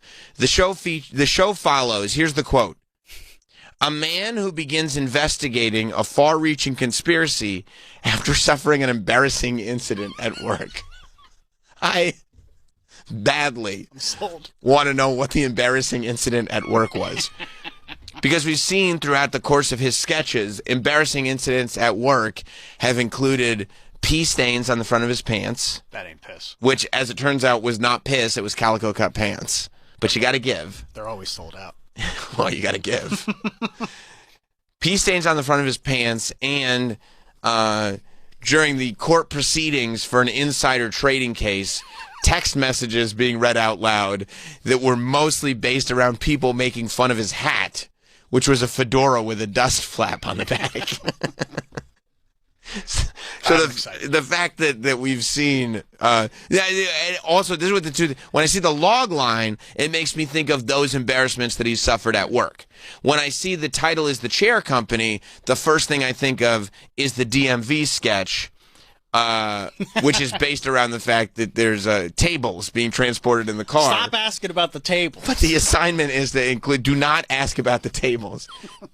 Why is she carrying around? Why is she carrying around all the tables? No, it's not about the tables. So now he's got The Chair Company, and don't think I've seen the trailer for it. No, this is AI. It's not real. Oh, yeah, that's why it's from Starlight Cinema. So there is no trailer or teaser for it. Just a few photos. And it's mainly just Tim Robinson, just standing there looking like every character he's ever played. Which I can't get enough of. I can't either. It does make me want to pay it forward. When I go to a fast food restaurant, when I go to a drive-thru. Why? Because you're doing something? You gotta let me through. I'm doing something. Yeah, I'm so. It's a great time for TV. It's a great time for TV, and here's what I love about television right now, that I feel like there is such an apprehension to do anything long term because nobody knows where the business is going. The only long-term play anybody's willing to make is in sports. Sure. Right? Because we know sports are going to be fine. Sports are going to continue to command a ton of money. Sports are going to continue to get advertising dollars. And people are going to follow sports. They're going to keep their TV. They're going to get an ESPN app. They're going to get whatever to make sure that they can watch sports. But other than that, nobody's willing to make any sort of long plays in television. So instead, they're taking people like a Tim Robinson and going like, okay, we'll give you enough money to do one season of television. And we're not going to promise more than that. But regardless, like, it'll get enough buzz that people will watch this season. And then we'll assess. Like The Rehearsal. Okay, Nathan, like, we know you've got enough of a fan base. You're weird enough. People follow you around enough. You're creative enough that we can just give you money. You will make a TV show with the money. We don't have to put in any of the legwork. And we can do one season. It can be a one and done. Or if it performs, like, it's a risk worth taking. And when people are willing to make those risks, you do end up getting cool stuff sometimes. Yeah. You know? Like Ryan Murphy. Like, right. There's a few people that these companies have said, we will invest in you. We'll invest in you as a person. Yeah. You just make what you're going to make. And we can go, yeah. I mean, they did the same thing with what's-his-face that created The Office. Greg Daniels? Yeah, Greg Daniels, because The Paper, which is the Office spinoff, was already renewed for a second season that, like, the day before season 1 premiered. I read good things. So I've watched the first handful of episodes, not the whole season, and it feels, in the first set of episodes, I get a similar feeling watching The Paper that I did watching the first season of Parks and Rec. Which isn't to say it's a bad thing, right? But it's also not to say it's found its footing yet. Right. Because that first season of Parks and Rec, it was like, you see that there's something here. Because you see that there's something in the characters. You're like, no, there's something about these characters that I like. There's something about this show that, like, it keeps me coming back. I am invested in this story. But every time I watch it, I feel like they're trying to do The Office again. And I think the same way, especially about the earlier episodes of The Paper, which is a direct spin-off of The Office. Have you started it yet? No. I will, though.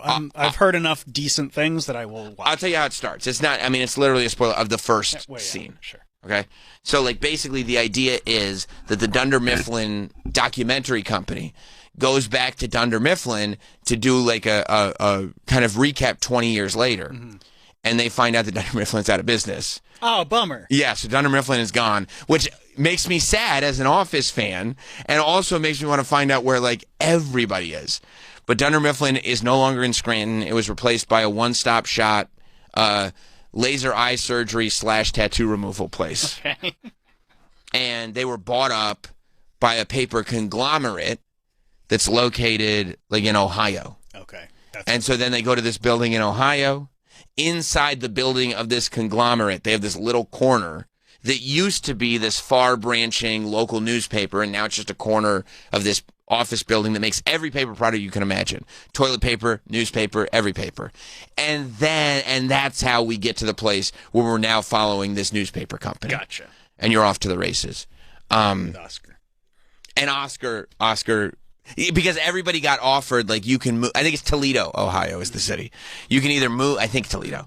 You can move to Toledo. We'll give you a package. You can move to Toledo and go work for this company or not. And Bob Vance is the one that's telling us. Because Bob Vance Refrigerator Company is still there. Okay. And he said that so Bob Vance is in it. Just for the beginning, just that's to fine. set it up. That's, just yeah, as the fine. setup. That's fine. And because he says Phyllis was offered the package, but he said, leave Scranton for Toledo? Yeah, right. So that's why Oscar is on the show. He's the only one that went. Well, yeah, Kevin owns a bar. Oh, yeah. Jim and Pam are probably just being bad people somewhere. They're probably collecting unemployment because they have no motivation to succeed. Okay. Yeah. So, yeah, for me, after I think I've watched 5 episodes, and I do see where it can find its footing, I'm enjoying it. It's not as laugh out loud as The Office is. I mean, the first season of The Office is not great. It's tough. The first season of Seinfeld isn't great. Right. It doesn't, but in the structure of the show, it's not set up. The characters, I can already see, they're not going to give me laugh out loud moments. But you also don't have Steve Carell and all these like people who are like, this is what they do. You have Domhnall Gleeson. Right. Who's good, really good. He's a great actor. But that's what he's meant to be. It's almost like Ex Machina. Right. Right. And he's not a comedic actor. The dead guy robot from Black Mirror. Right. Right. Now he does the paper thing. I do like, it's a charming show. I like the show. Okay. I think that, and I'm interested in your take. For me, the sort of wacky person in The Office that you see in the trailer, she's got the heavy accent. Yep. Doesn't do it for me. I think she's way too over the top. It's Is she the one from White Lotus? Yes. Yeah. Yes, and she's great on White Lotus. I like her as an actress. Yeah. But she comes across like a cartoon character. I wish she was not on the show. That is way too much. And there's like a British guy that's doing too much of a Ricky Gervais impression. I don't like that guy either. Those two characters, like whenever they come on, I'm like... Maybe they'll kill him. I hope they do. Murder them on the show. And you know what would be funny? They get a paper cut and it gets infected and they die. See, that's a little tie-in. Greg, if you want to use it, it's yours. You know? Yeah, I'll watch it. But yeah, I would watch it. There's enough there that I can look past those two characters. Because the other characters on the show, and by the way, first episode, I didn't like any of the characters on the show. And then once I got into it and you give it a chance. I can be very lenient with a first season of something because... Especially when you know it's somebody... You need to find footing. These actors will eventually find the characters. That's right. You know, like it takes time. And it's Greg Daniels. Like, you And it's know, Greg this Daniels. is a guy I trust him. Yeah. So, yeah, I think... I mean, it's not like... It's not going to set the world on fire. No. But it's fine. But I've watched all the Office episodes so many times. It's nice to have something else to watch. Do I think I'm going to rewatch these over and over again? I don't think so. No. And you don't have to. But that's okay. You got the OJ show. I got the OJ show to watch over and over and over again. You know, because, I mean, this guy, Robert Kardashian, has no idea what he's in for. Because he realizes his friend might be a murderer. You talking about John Travolta? No. That's a good question. Robert Kardashian is played by David Schwimmer. Oh, right. My mistake. Choose. Travolta plays Bob Shapiro. He's amazing. Yeah. So, but he doesn't want to play the race card like Johnny Cochran does, and so he gets kind of pushed out too. All right. He thinks he's going to Hawaii when the jury's out. Oh, it's going to take a while. No, it's not going to take a while. The jury's coming right back. All right, we'll take a break. And Bob Shapiro even has this moment where it's like, oh, he's found not guilty, but I don't know. You know what I mean? He's got this kind of almost a crisis of conscience. And I did not know Chris Darden and Marcia Clark almost hooked up one time. I did not know that. Did you, Troy? Change the I mean, I know well now because I've seen it many times, but I did not know at the time. They almost hooked up, dude. So Chris Darden likes the paper. Yeah, and then the OJ stuff at the. And I skip that on the recap. when I have Hot Dog make the video for the pay per view, I'm gonna tell him keep in the OJ stuff too. Bad idea. Well, you want people to just because that's a good show too, and people go like this. There's other shows. They go the Ryan Murphy show or the 30 for 30 doc, and you know what I say? Yes. Watch the 5-parter doc. Watch the full season of dramatic television. Because they really weren't kind to Marsha Clark, by the way. Who? The media. I'm glad you asked. The media. They really weren't kind to Marsha Clark. They made like headlines and jokes about her period and stuff like that. Yeah, I mean, they made fun of her on SNL every week. It's not cool. No. It's not. She didn't know. She's just working at the district attorney's office. She didn't know what she was getting in for. Let's talk about anything else. All right. I don't know what else I had in my notes for today. Charlie Brooker's got a new show. Is it about OJ? No. Okay, well then, whatever. Yeah, I did see that Charlie Brooker from Black Mirror has a new show as well. I feel like he's a guy that companies are willing to invest in. You invest in him. You trust him. There are a lot of people that are critical about the later Black Mirror. They kind of think that Charlie last season Brooker's was good. I thought it was good. Yeah. It's just a tough thing when you have great seasons. All of a sudden, good seasons are good seasons. I was satisfied with last season. Right. The season before that was not satisfying.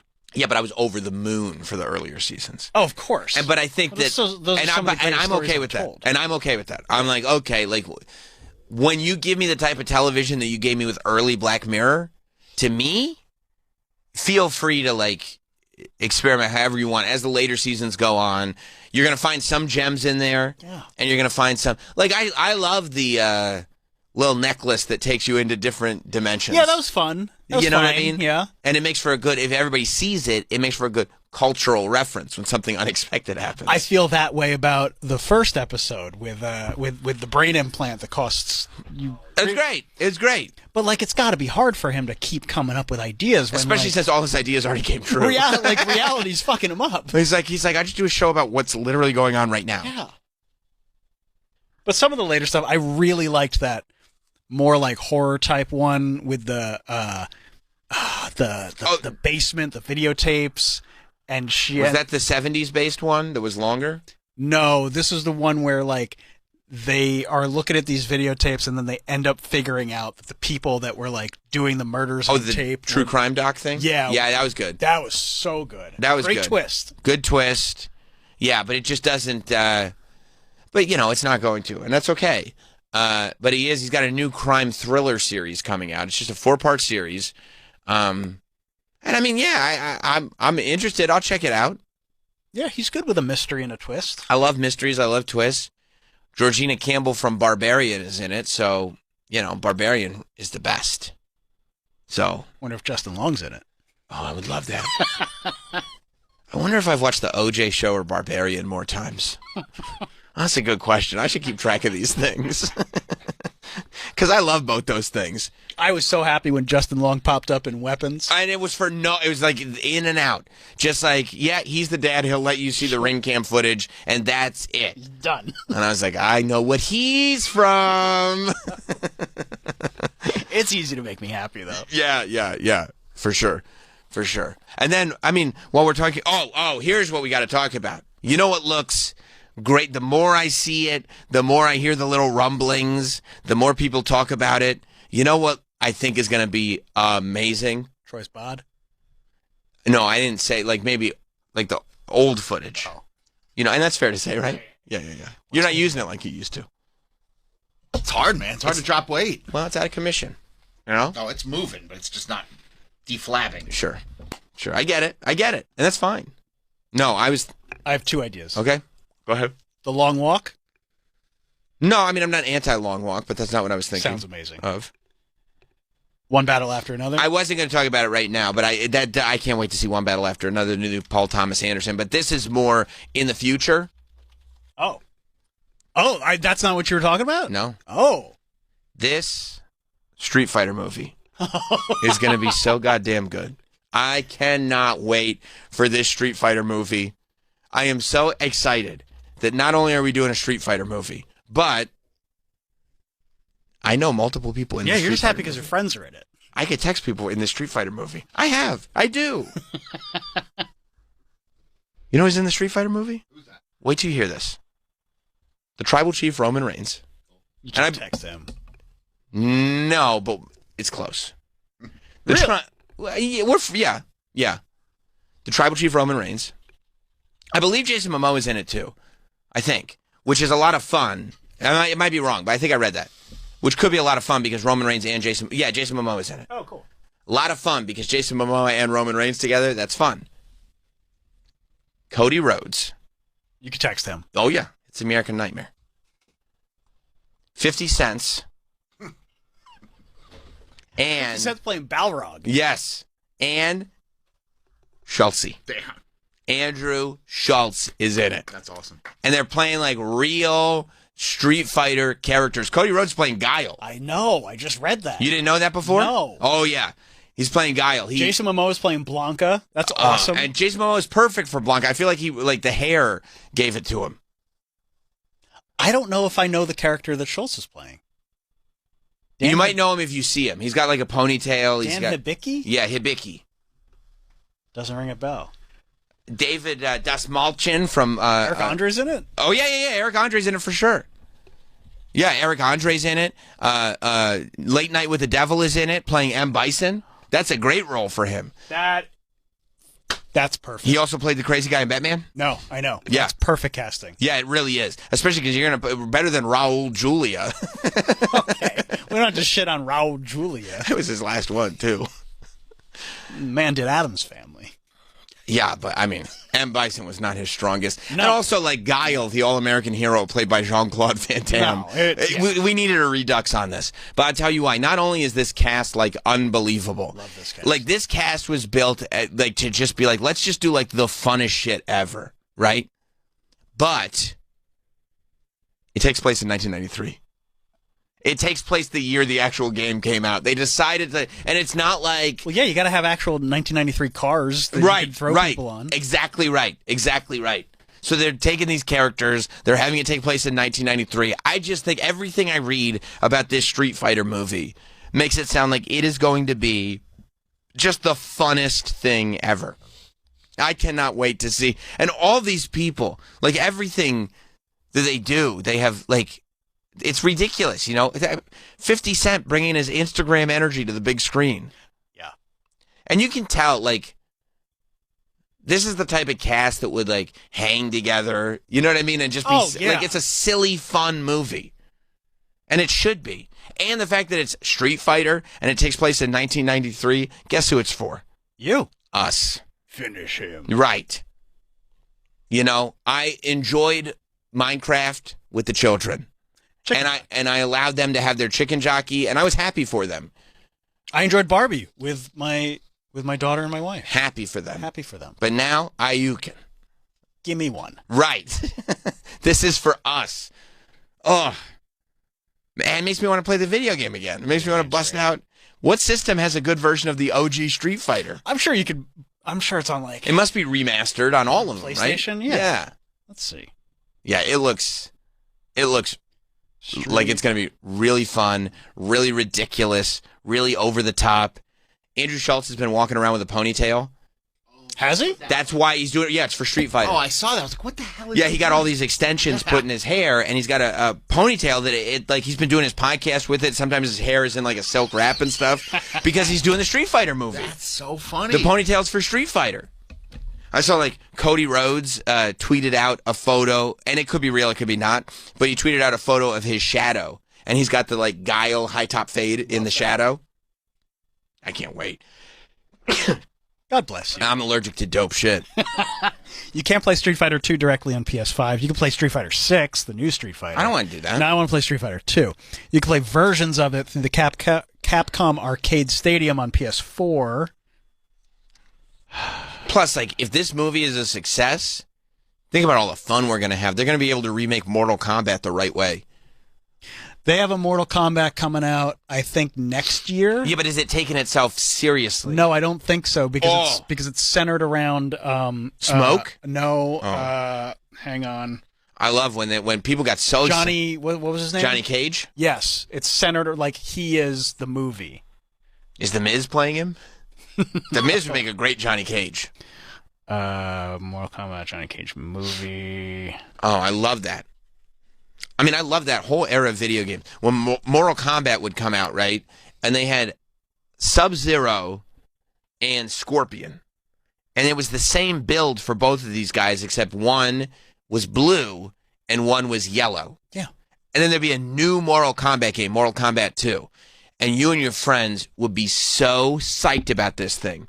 Because not only this time do they have Sub-Zero and Scorpion, but they've taken that exact same build and they've just colored it green and gray. Because now you've got Scorpion, Sub-Zero, Reptile, and Smoke. I forgot about Reptile. Reptile was the shit. Wasn't he a secret, like a hidden character? Yes, you had to beat different games, Oh. different levels to get him. That was the best. Yeah, Mortal Kombat 2 is delayed until next summer, and Street Fighter is coming out in October. Next October. Yeah. 2026. 2026. Yeah, because otherwise there'd be almost no editing involved. They could just do AI. No, they're like, we're just going to do a one take on this, just kind of, and then upload it. Yeah, look, Carl Urban is playing Johnny Cage, the guy from The Boys. Carl. Good to see you. I like that. I like that casting. He's really good on The Boys. Yeah.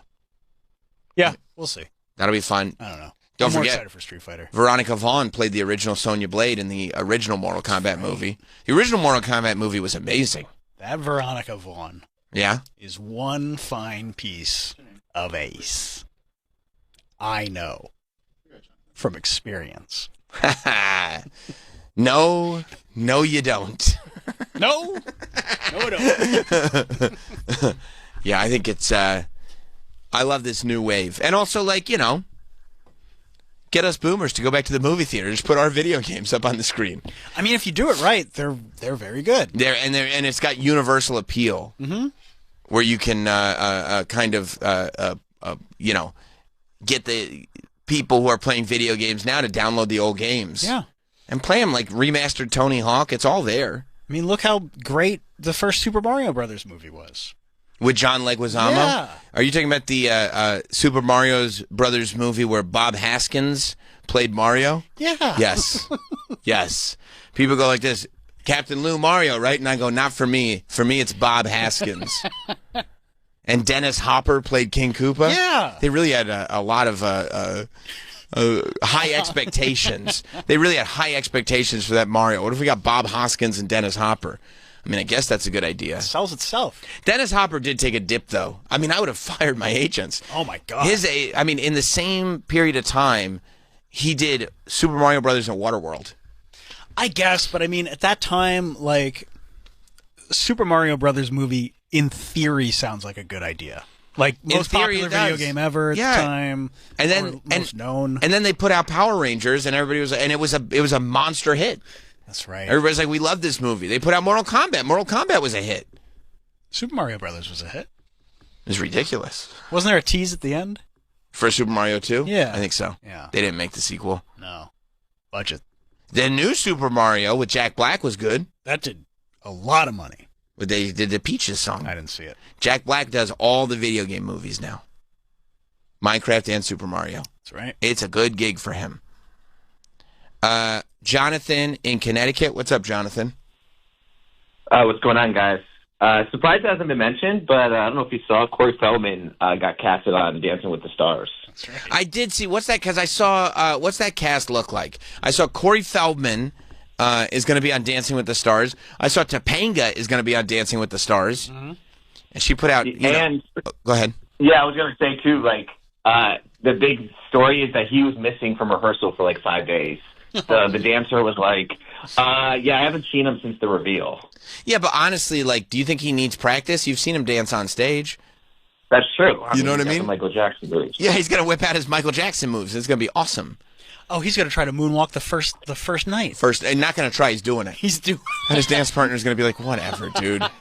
Whatever. You're so annoying. His fingers are all taped up. Of course they will be. He's got his hat on. Yeah. His black fedora. So, Jonathan, you're saying he no-showed his His rehearsals? That's what the dance star is allegedly saying. She's I love saying, that. Like, they did the review on Good Morning America. I think that's what they do it usually. Yeah. And then after that, he's like, I haven't seen him since. When it's like I he's love supposed that. to be practicing like immediately. That's great. She said, Corey had some previous work engagements and personal stuff going on, so I haven't seen him since we were in New York, and I'm eagerly awaiting him to get back so we can get back into the studio to dance. Previous work engagements? Yeah, he's probably got gigs booked. Who's he opening for? No, he's probably got headlining gigs. He's probably at a festival being laughed at. Okay, but that still gets money. So is Dancing with the Stars. I guess. All right. Thank you, Jonathan. We've got Jordan Childs, who's an Olympic gymnast. That doesn't seem that fair. Robert. Doesn't mean you can dance. Just means you could like jump and spin around a lot. That's part of dancing. Let's do mainly dancing that involves jumping and spinning. Okay. Robert Irwin. Who's Robert Irwin? I know the guy who got stung by the stingray, and I know Bindi. Yeah, it's his son. Oh. He was young when he died, right? Yes. When the crocodile hunter died? Yeah, because Bindi's the one that took it over, right? Yes. Alex Earl, who's a TikToker. Okay. All right. Whitney Leavitt, the star of Secret Lives of Mormon Wives. Okay. People do love Secret Lives of Mormon Wives. These ladies. The ladies love it. I've never seen it. I know that the Dirty Sodas are big from there, but the ladies love Secret Lives of Mormon Wives. Okay. They love that. Sure, if you say so. Jen Affleck, which feels like the people trying to do the casting may have done a typo. Jen Affleck. But Jen Affleck, who's also known for the Secret Lives of Mormon Wives. Okay, so that's the ladies love that show. They love that show. Okay. Oh, okay. Baron Davis. Yeah. Who's a former NBA All-Star. Uh-huh. Okay. Who did Baron Davis play for? I don't know. Okay, me neither. Elaine Hendricks, actress known for The Parent Trap. Who's Elaine Hendricks? Oh. Which Parent Trap are we talking about? Hang on. Haley Mills? Yeah, you know her. She was also in the Bob Kelly show, the Sex and Drugs and Rock and Roll. Oh, yeah. She's great. Okay, I know exactly who that is. That's fun. Danielle Fishel, known for her role in Boy Meets World. Say the role. Yeah. Just say Topanga. Topanga. That's all you got to say. In all due respect, she's a married woman.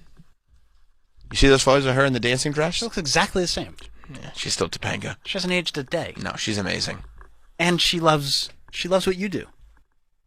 Wrestling. Yeah. Yeah. She's the best. Well, you don't wrestle, but she loves. I can wrestle. I mean, get thrown around by Big J. We'll see. He will trick me. Dylan Efron. We love Dylan Efron. From the Traitors. Yeah. He's the brother. Why do you have to write the brother of Zac Efron? Just write he's from the Traitors. He's got his own thing going on. I would argue that the Traitors is more popular than Zac Efron right now. I mean, I get, because they fucking flubbed by not nominating him for an Oscar for when he played Kevin Von Erich. I think they got it right. No, they didn't. He was finally up for an Oscar. It was going to be the comeback. Zac Efron was going to get that Mickey Rourke treatment, and they didn't do it. I mean, if Demi Moore can't get an Oscar, I don't think we're giving one to Zac Efron yet. He didn't get nominated. Yeah. Just nominate him. I'm not saying give him the award. I'm saying nominate him. He was great. He's like 30 and on his third face. He's not on his third face. All right, second. Dylan Efron was pretty good on the Traitors. He was a little too trusting, but he was still good. Yeah, I like he survived a long time. Yeah. He won. Oh, that's right. He did win. Yeah. All right, so maybe I'm full of it. Maybe he was just trusting enough. Lauren from Fifth Harmony. Okay. That's a music group. Sure. Scott Hoying from the Pentatonics. Pentatonics. Is that the a cappella group? Is it?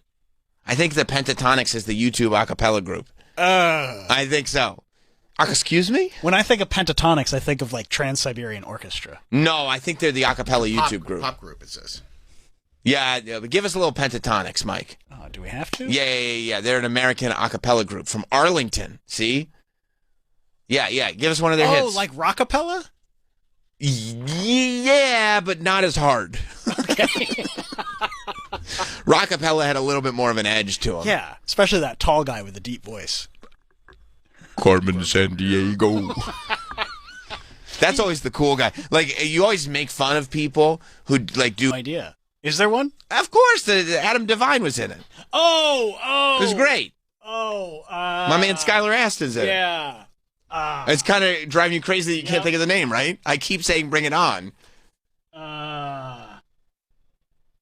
It's driving me insane. Pitch Perfect. I can't. I wouldn't have thought of it in a million years, and I've seen it many times. It's a great movie, but also it points out how kind of ridiculous the whole acapella. There are hobby people is. saying that there are a handful of songs where they have instruments. Well, you guess what? Something in just people, for the rhythm. People are saying all kinds of stuff. You're on one of Troy's, I'm on Reddit. algorithm. I trust groups. Reddit. I trust Reddit more than AI Overview. Yeah, but this is probably the Pentatonics subreddit, which is all hate. Those are all the homeless cats that are trying to take down Pentatonics. Discredit them. That's right. That's right. Okay, so go back to the Dancing with the Stars list. Mr. Pentatonics, Johnny Pentatonics is on there. Scott Hoying. Johnny Pentatonics. Right. Then you have Corey Feldman, who I think is going to take the whole thing. Then you have Andy Richter.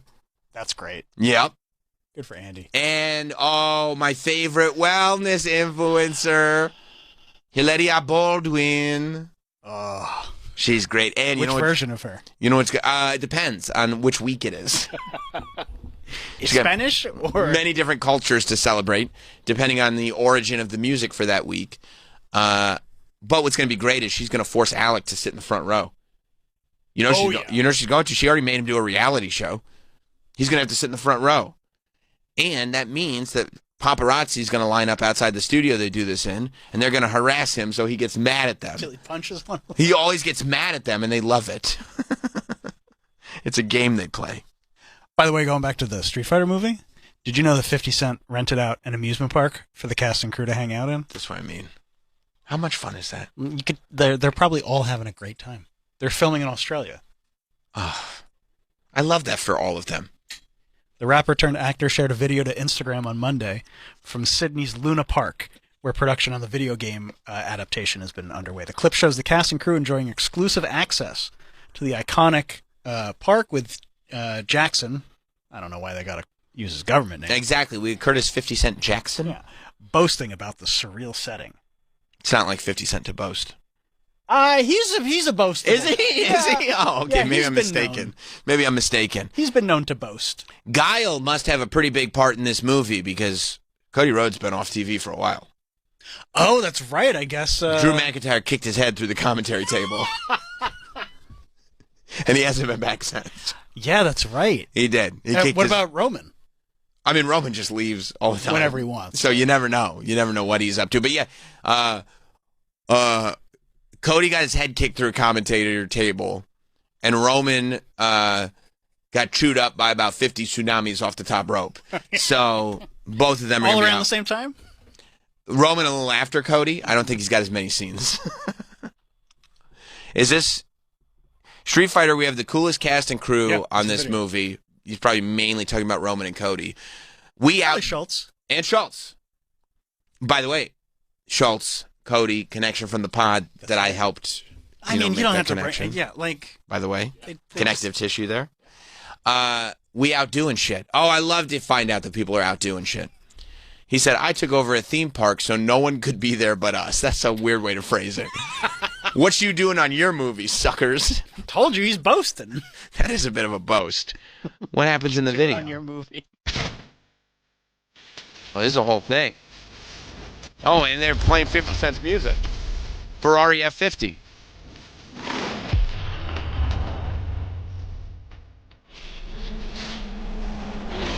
I love that. They're having so much fun. And, he's right. See, he's singing about a roller coaster, but he's also singing about Shorty not having to take her panties off. Yeah.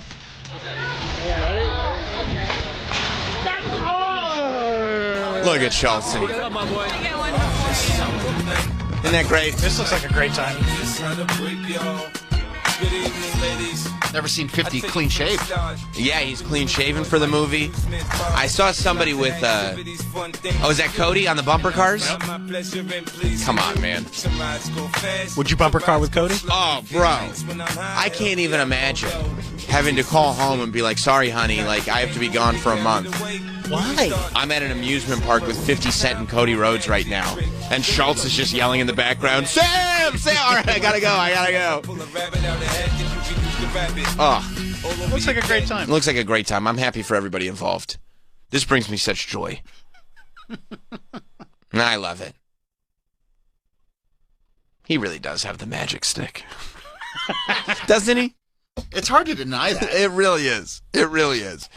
Can you imagine 50? Because, like, really, he's had singles off of other albums, for sure. He's had big songs off of other albums. But all of this is based on the strength of Get Rich or Die Trying. And how that is an absolute all-time classic masterpiece. Every song.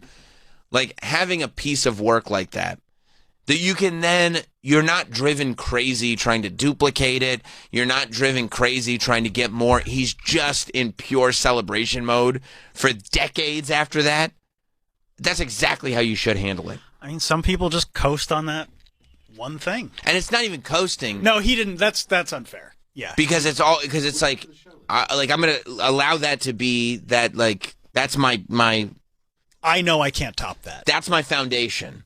But I'm just going to have a good time. I'm not trying to top it. I think when you're coasting, you're trying to live off of it, as like opposed to just like, I have the ability to have fun now. So I'm going to buy a lot of Ja Rule tickets. Why? Because I can. Right. That's exactly right. Because I invested in vitamin water. Yeah, and I didn't even know that was going to be popular. I just did it because it was fun. Right. And now I'm looked at as this, like, mogul. Yeah. Like, do not trust me with your money. Yeah. Libby in Oregon. What's up, Libby? Oh boy. Hi guys. Hi, Libby. I love everything you guys are saying today. But I did have a question. Thank you. I do too. Last last week. Every statement I that's think you been guys made. are killing. Not even topic. Everything that's been said Every about word that has been spoken. Every single word. Every single word. But I had a question. Are you guys going to be doing the bracket thing tomorrow? No, we're going to let it drop. No, we're not. I don't think we're going to do it tomorrow. But I think, look, I have to, like, I have a responsibility, okay? I have a show to maintain. And as much as people love the alt-rock one-hit wonders, I can't just be, like, I'm not the type. I don't feel right. Just, like, you're not a one-trick pony, Sam. I'm not a one-trick pony, you're and not. I don't ride things into the ground like that. I got to let things breathe. I got to give them existence on this planet. You know, I have to. So we did a full 3-hour show last week. I mean, top to bottom, the entire 3 hours was the boys in CQ breaking this thing down and making brackets. After that show, I said, and by the way, one of my favorite shows we've ever done.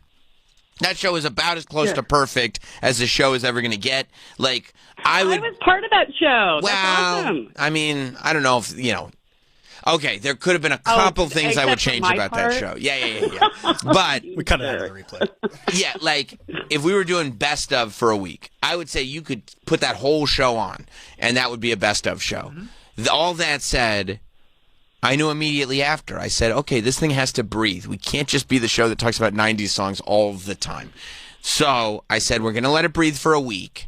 And then maybe next week, we'll spend a little bit of time doing one of the first rounds of one of the brackets. Maybe next week we'll get back to it. Only one? Maybe. We can't. Well, we can't. We have to. We have other things to do.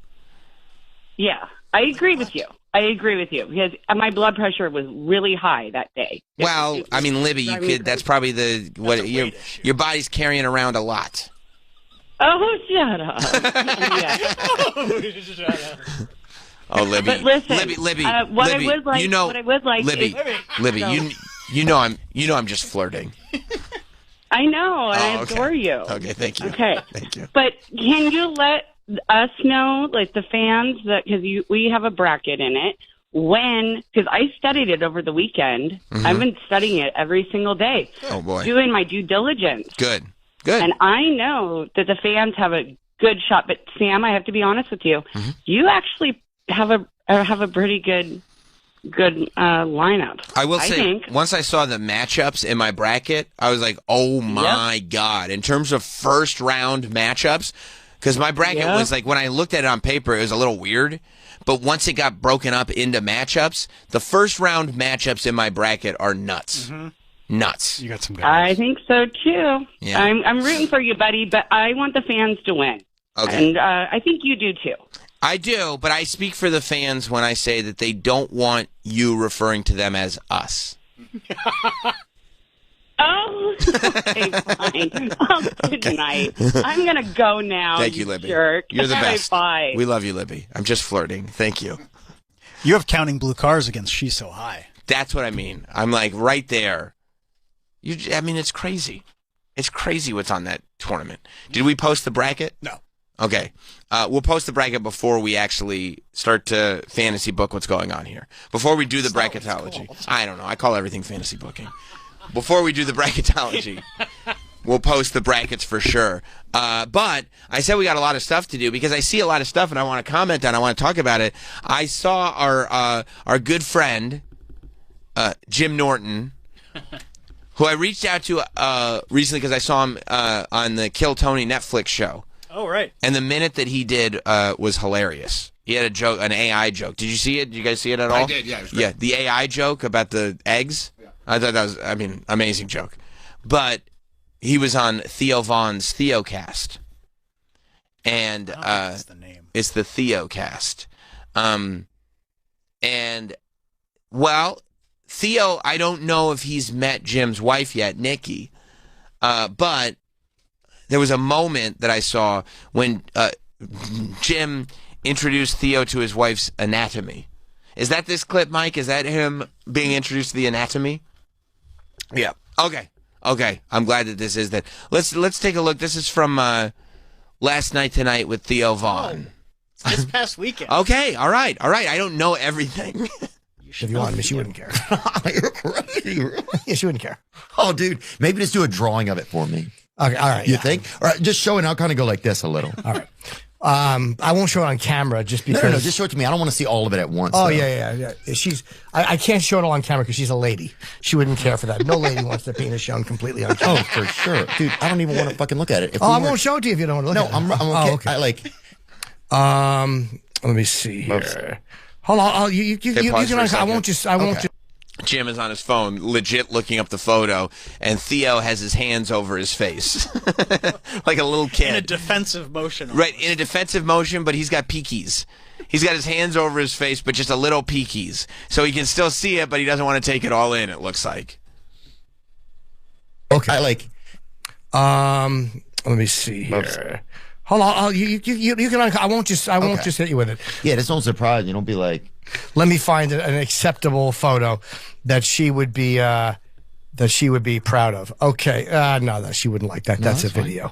I'll find one for you. Yeah, take your time. The video is a think little about something much. else for just a minute. All right. You want to see? Yeah, hold on. Okay. Yeah. Whoa, brother! What the? Oh my God, Jim! Your wife has that? That's my lady. That's my best gal. Wow. That is a tall pussy. She's a tall lady. She's a tall lady. Oh, that thing's in 4-H, huh? Yeah. Yeah, you got to get back home. Yeah, I mean, sometimes I need a break. You know what I mean? Your body collects, and you're like, I'll take a little break. I'll go back home. You know, bro, you could freaking file your nails down on that thing. He had, when he first sees it, he pulls his T-shirt up. It's just his instinct. He pulls his T-shirt up over his face like a small child because he can't believe when he's just seen. She's a tall lady, Jim says. She's a tall lady. Your nails.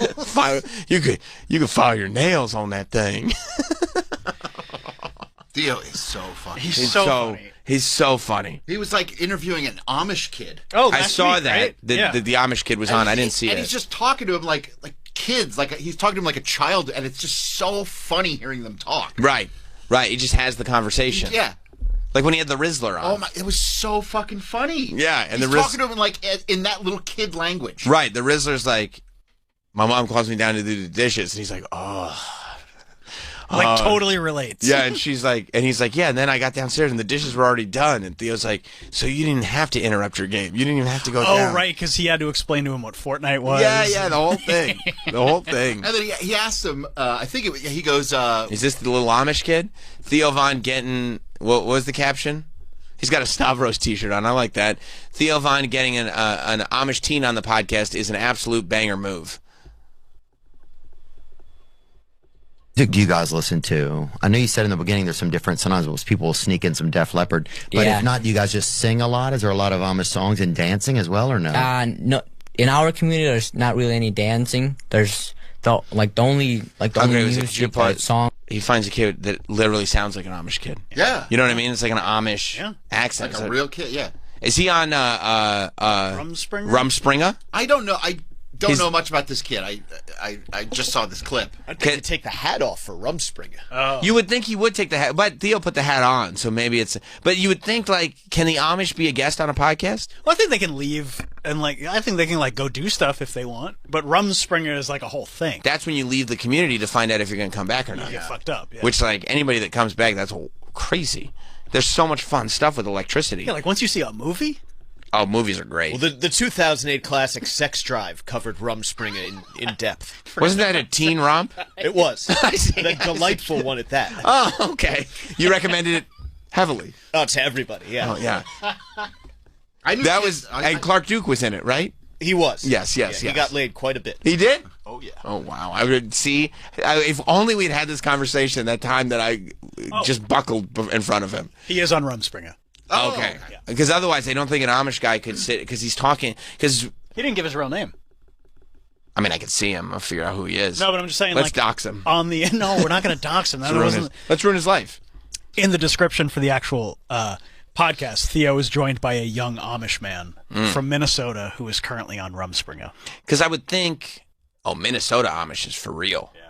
That's legit. Pennsylvania Amish is one thing, but Minnesota... Pennsylvania Amish, that's legit, too. But Minnesota Amish, they get so cold. It's deep in it. It's deep in it. But Pennsylvania Amish, the real like deal. Lancaster, I mean, that's like... That's the real... They live it. That's the real deal. Yes. But I would think that you can't, as an Amish boy, be a guest on a podcast because you're talking into a microphone. Like, you'd be in a room with a microphone, but now you're using it. Right. So I would think you can't do that unless you're on Rumspringa. Right. I remember I worked at a tattoo shop, and when they were on Rumspringa, they would come in and get tattooed at that time. Because when else are they going to get it done? Because they know they're going back. Well, that's cool because you kind of have like a souvenir forever. Exactly. And they're planning on raising a barn on Monday. Soon they'll raise another. I'm so glad you got that reference. That's for a select few. A very select few. Some people did as well. I know. And the people who did, it hit hard.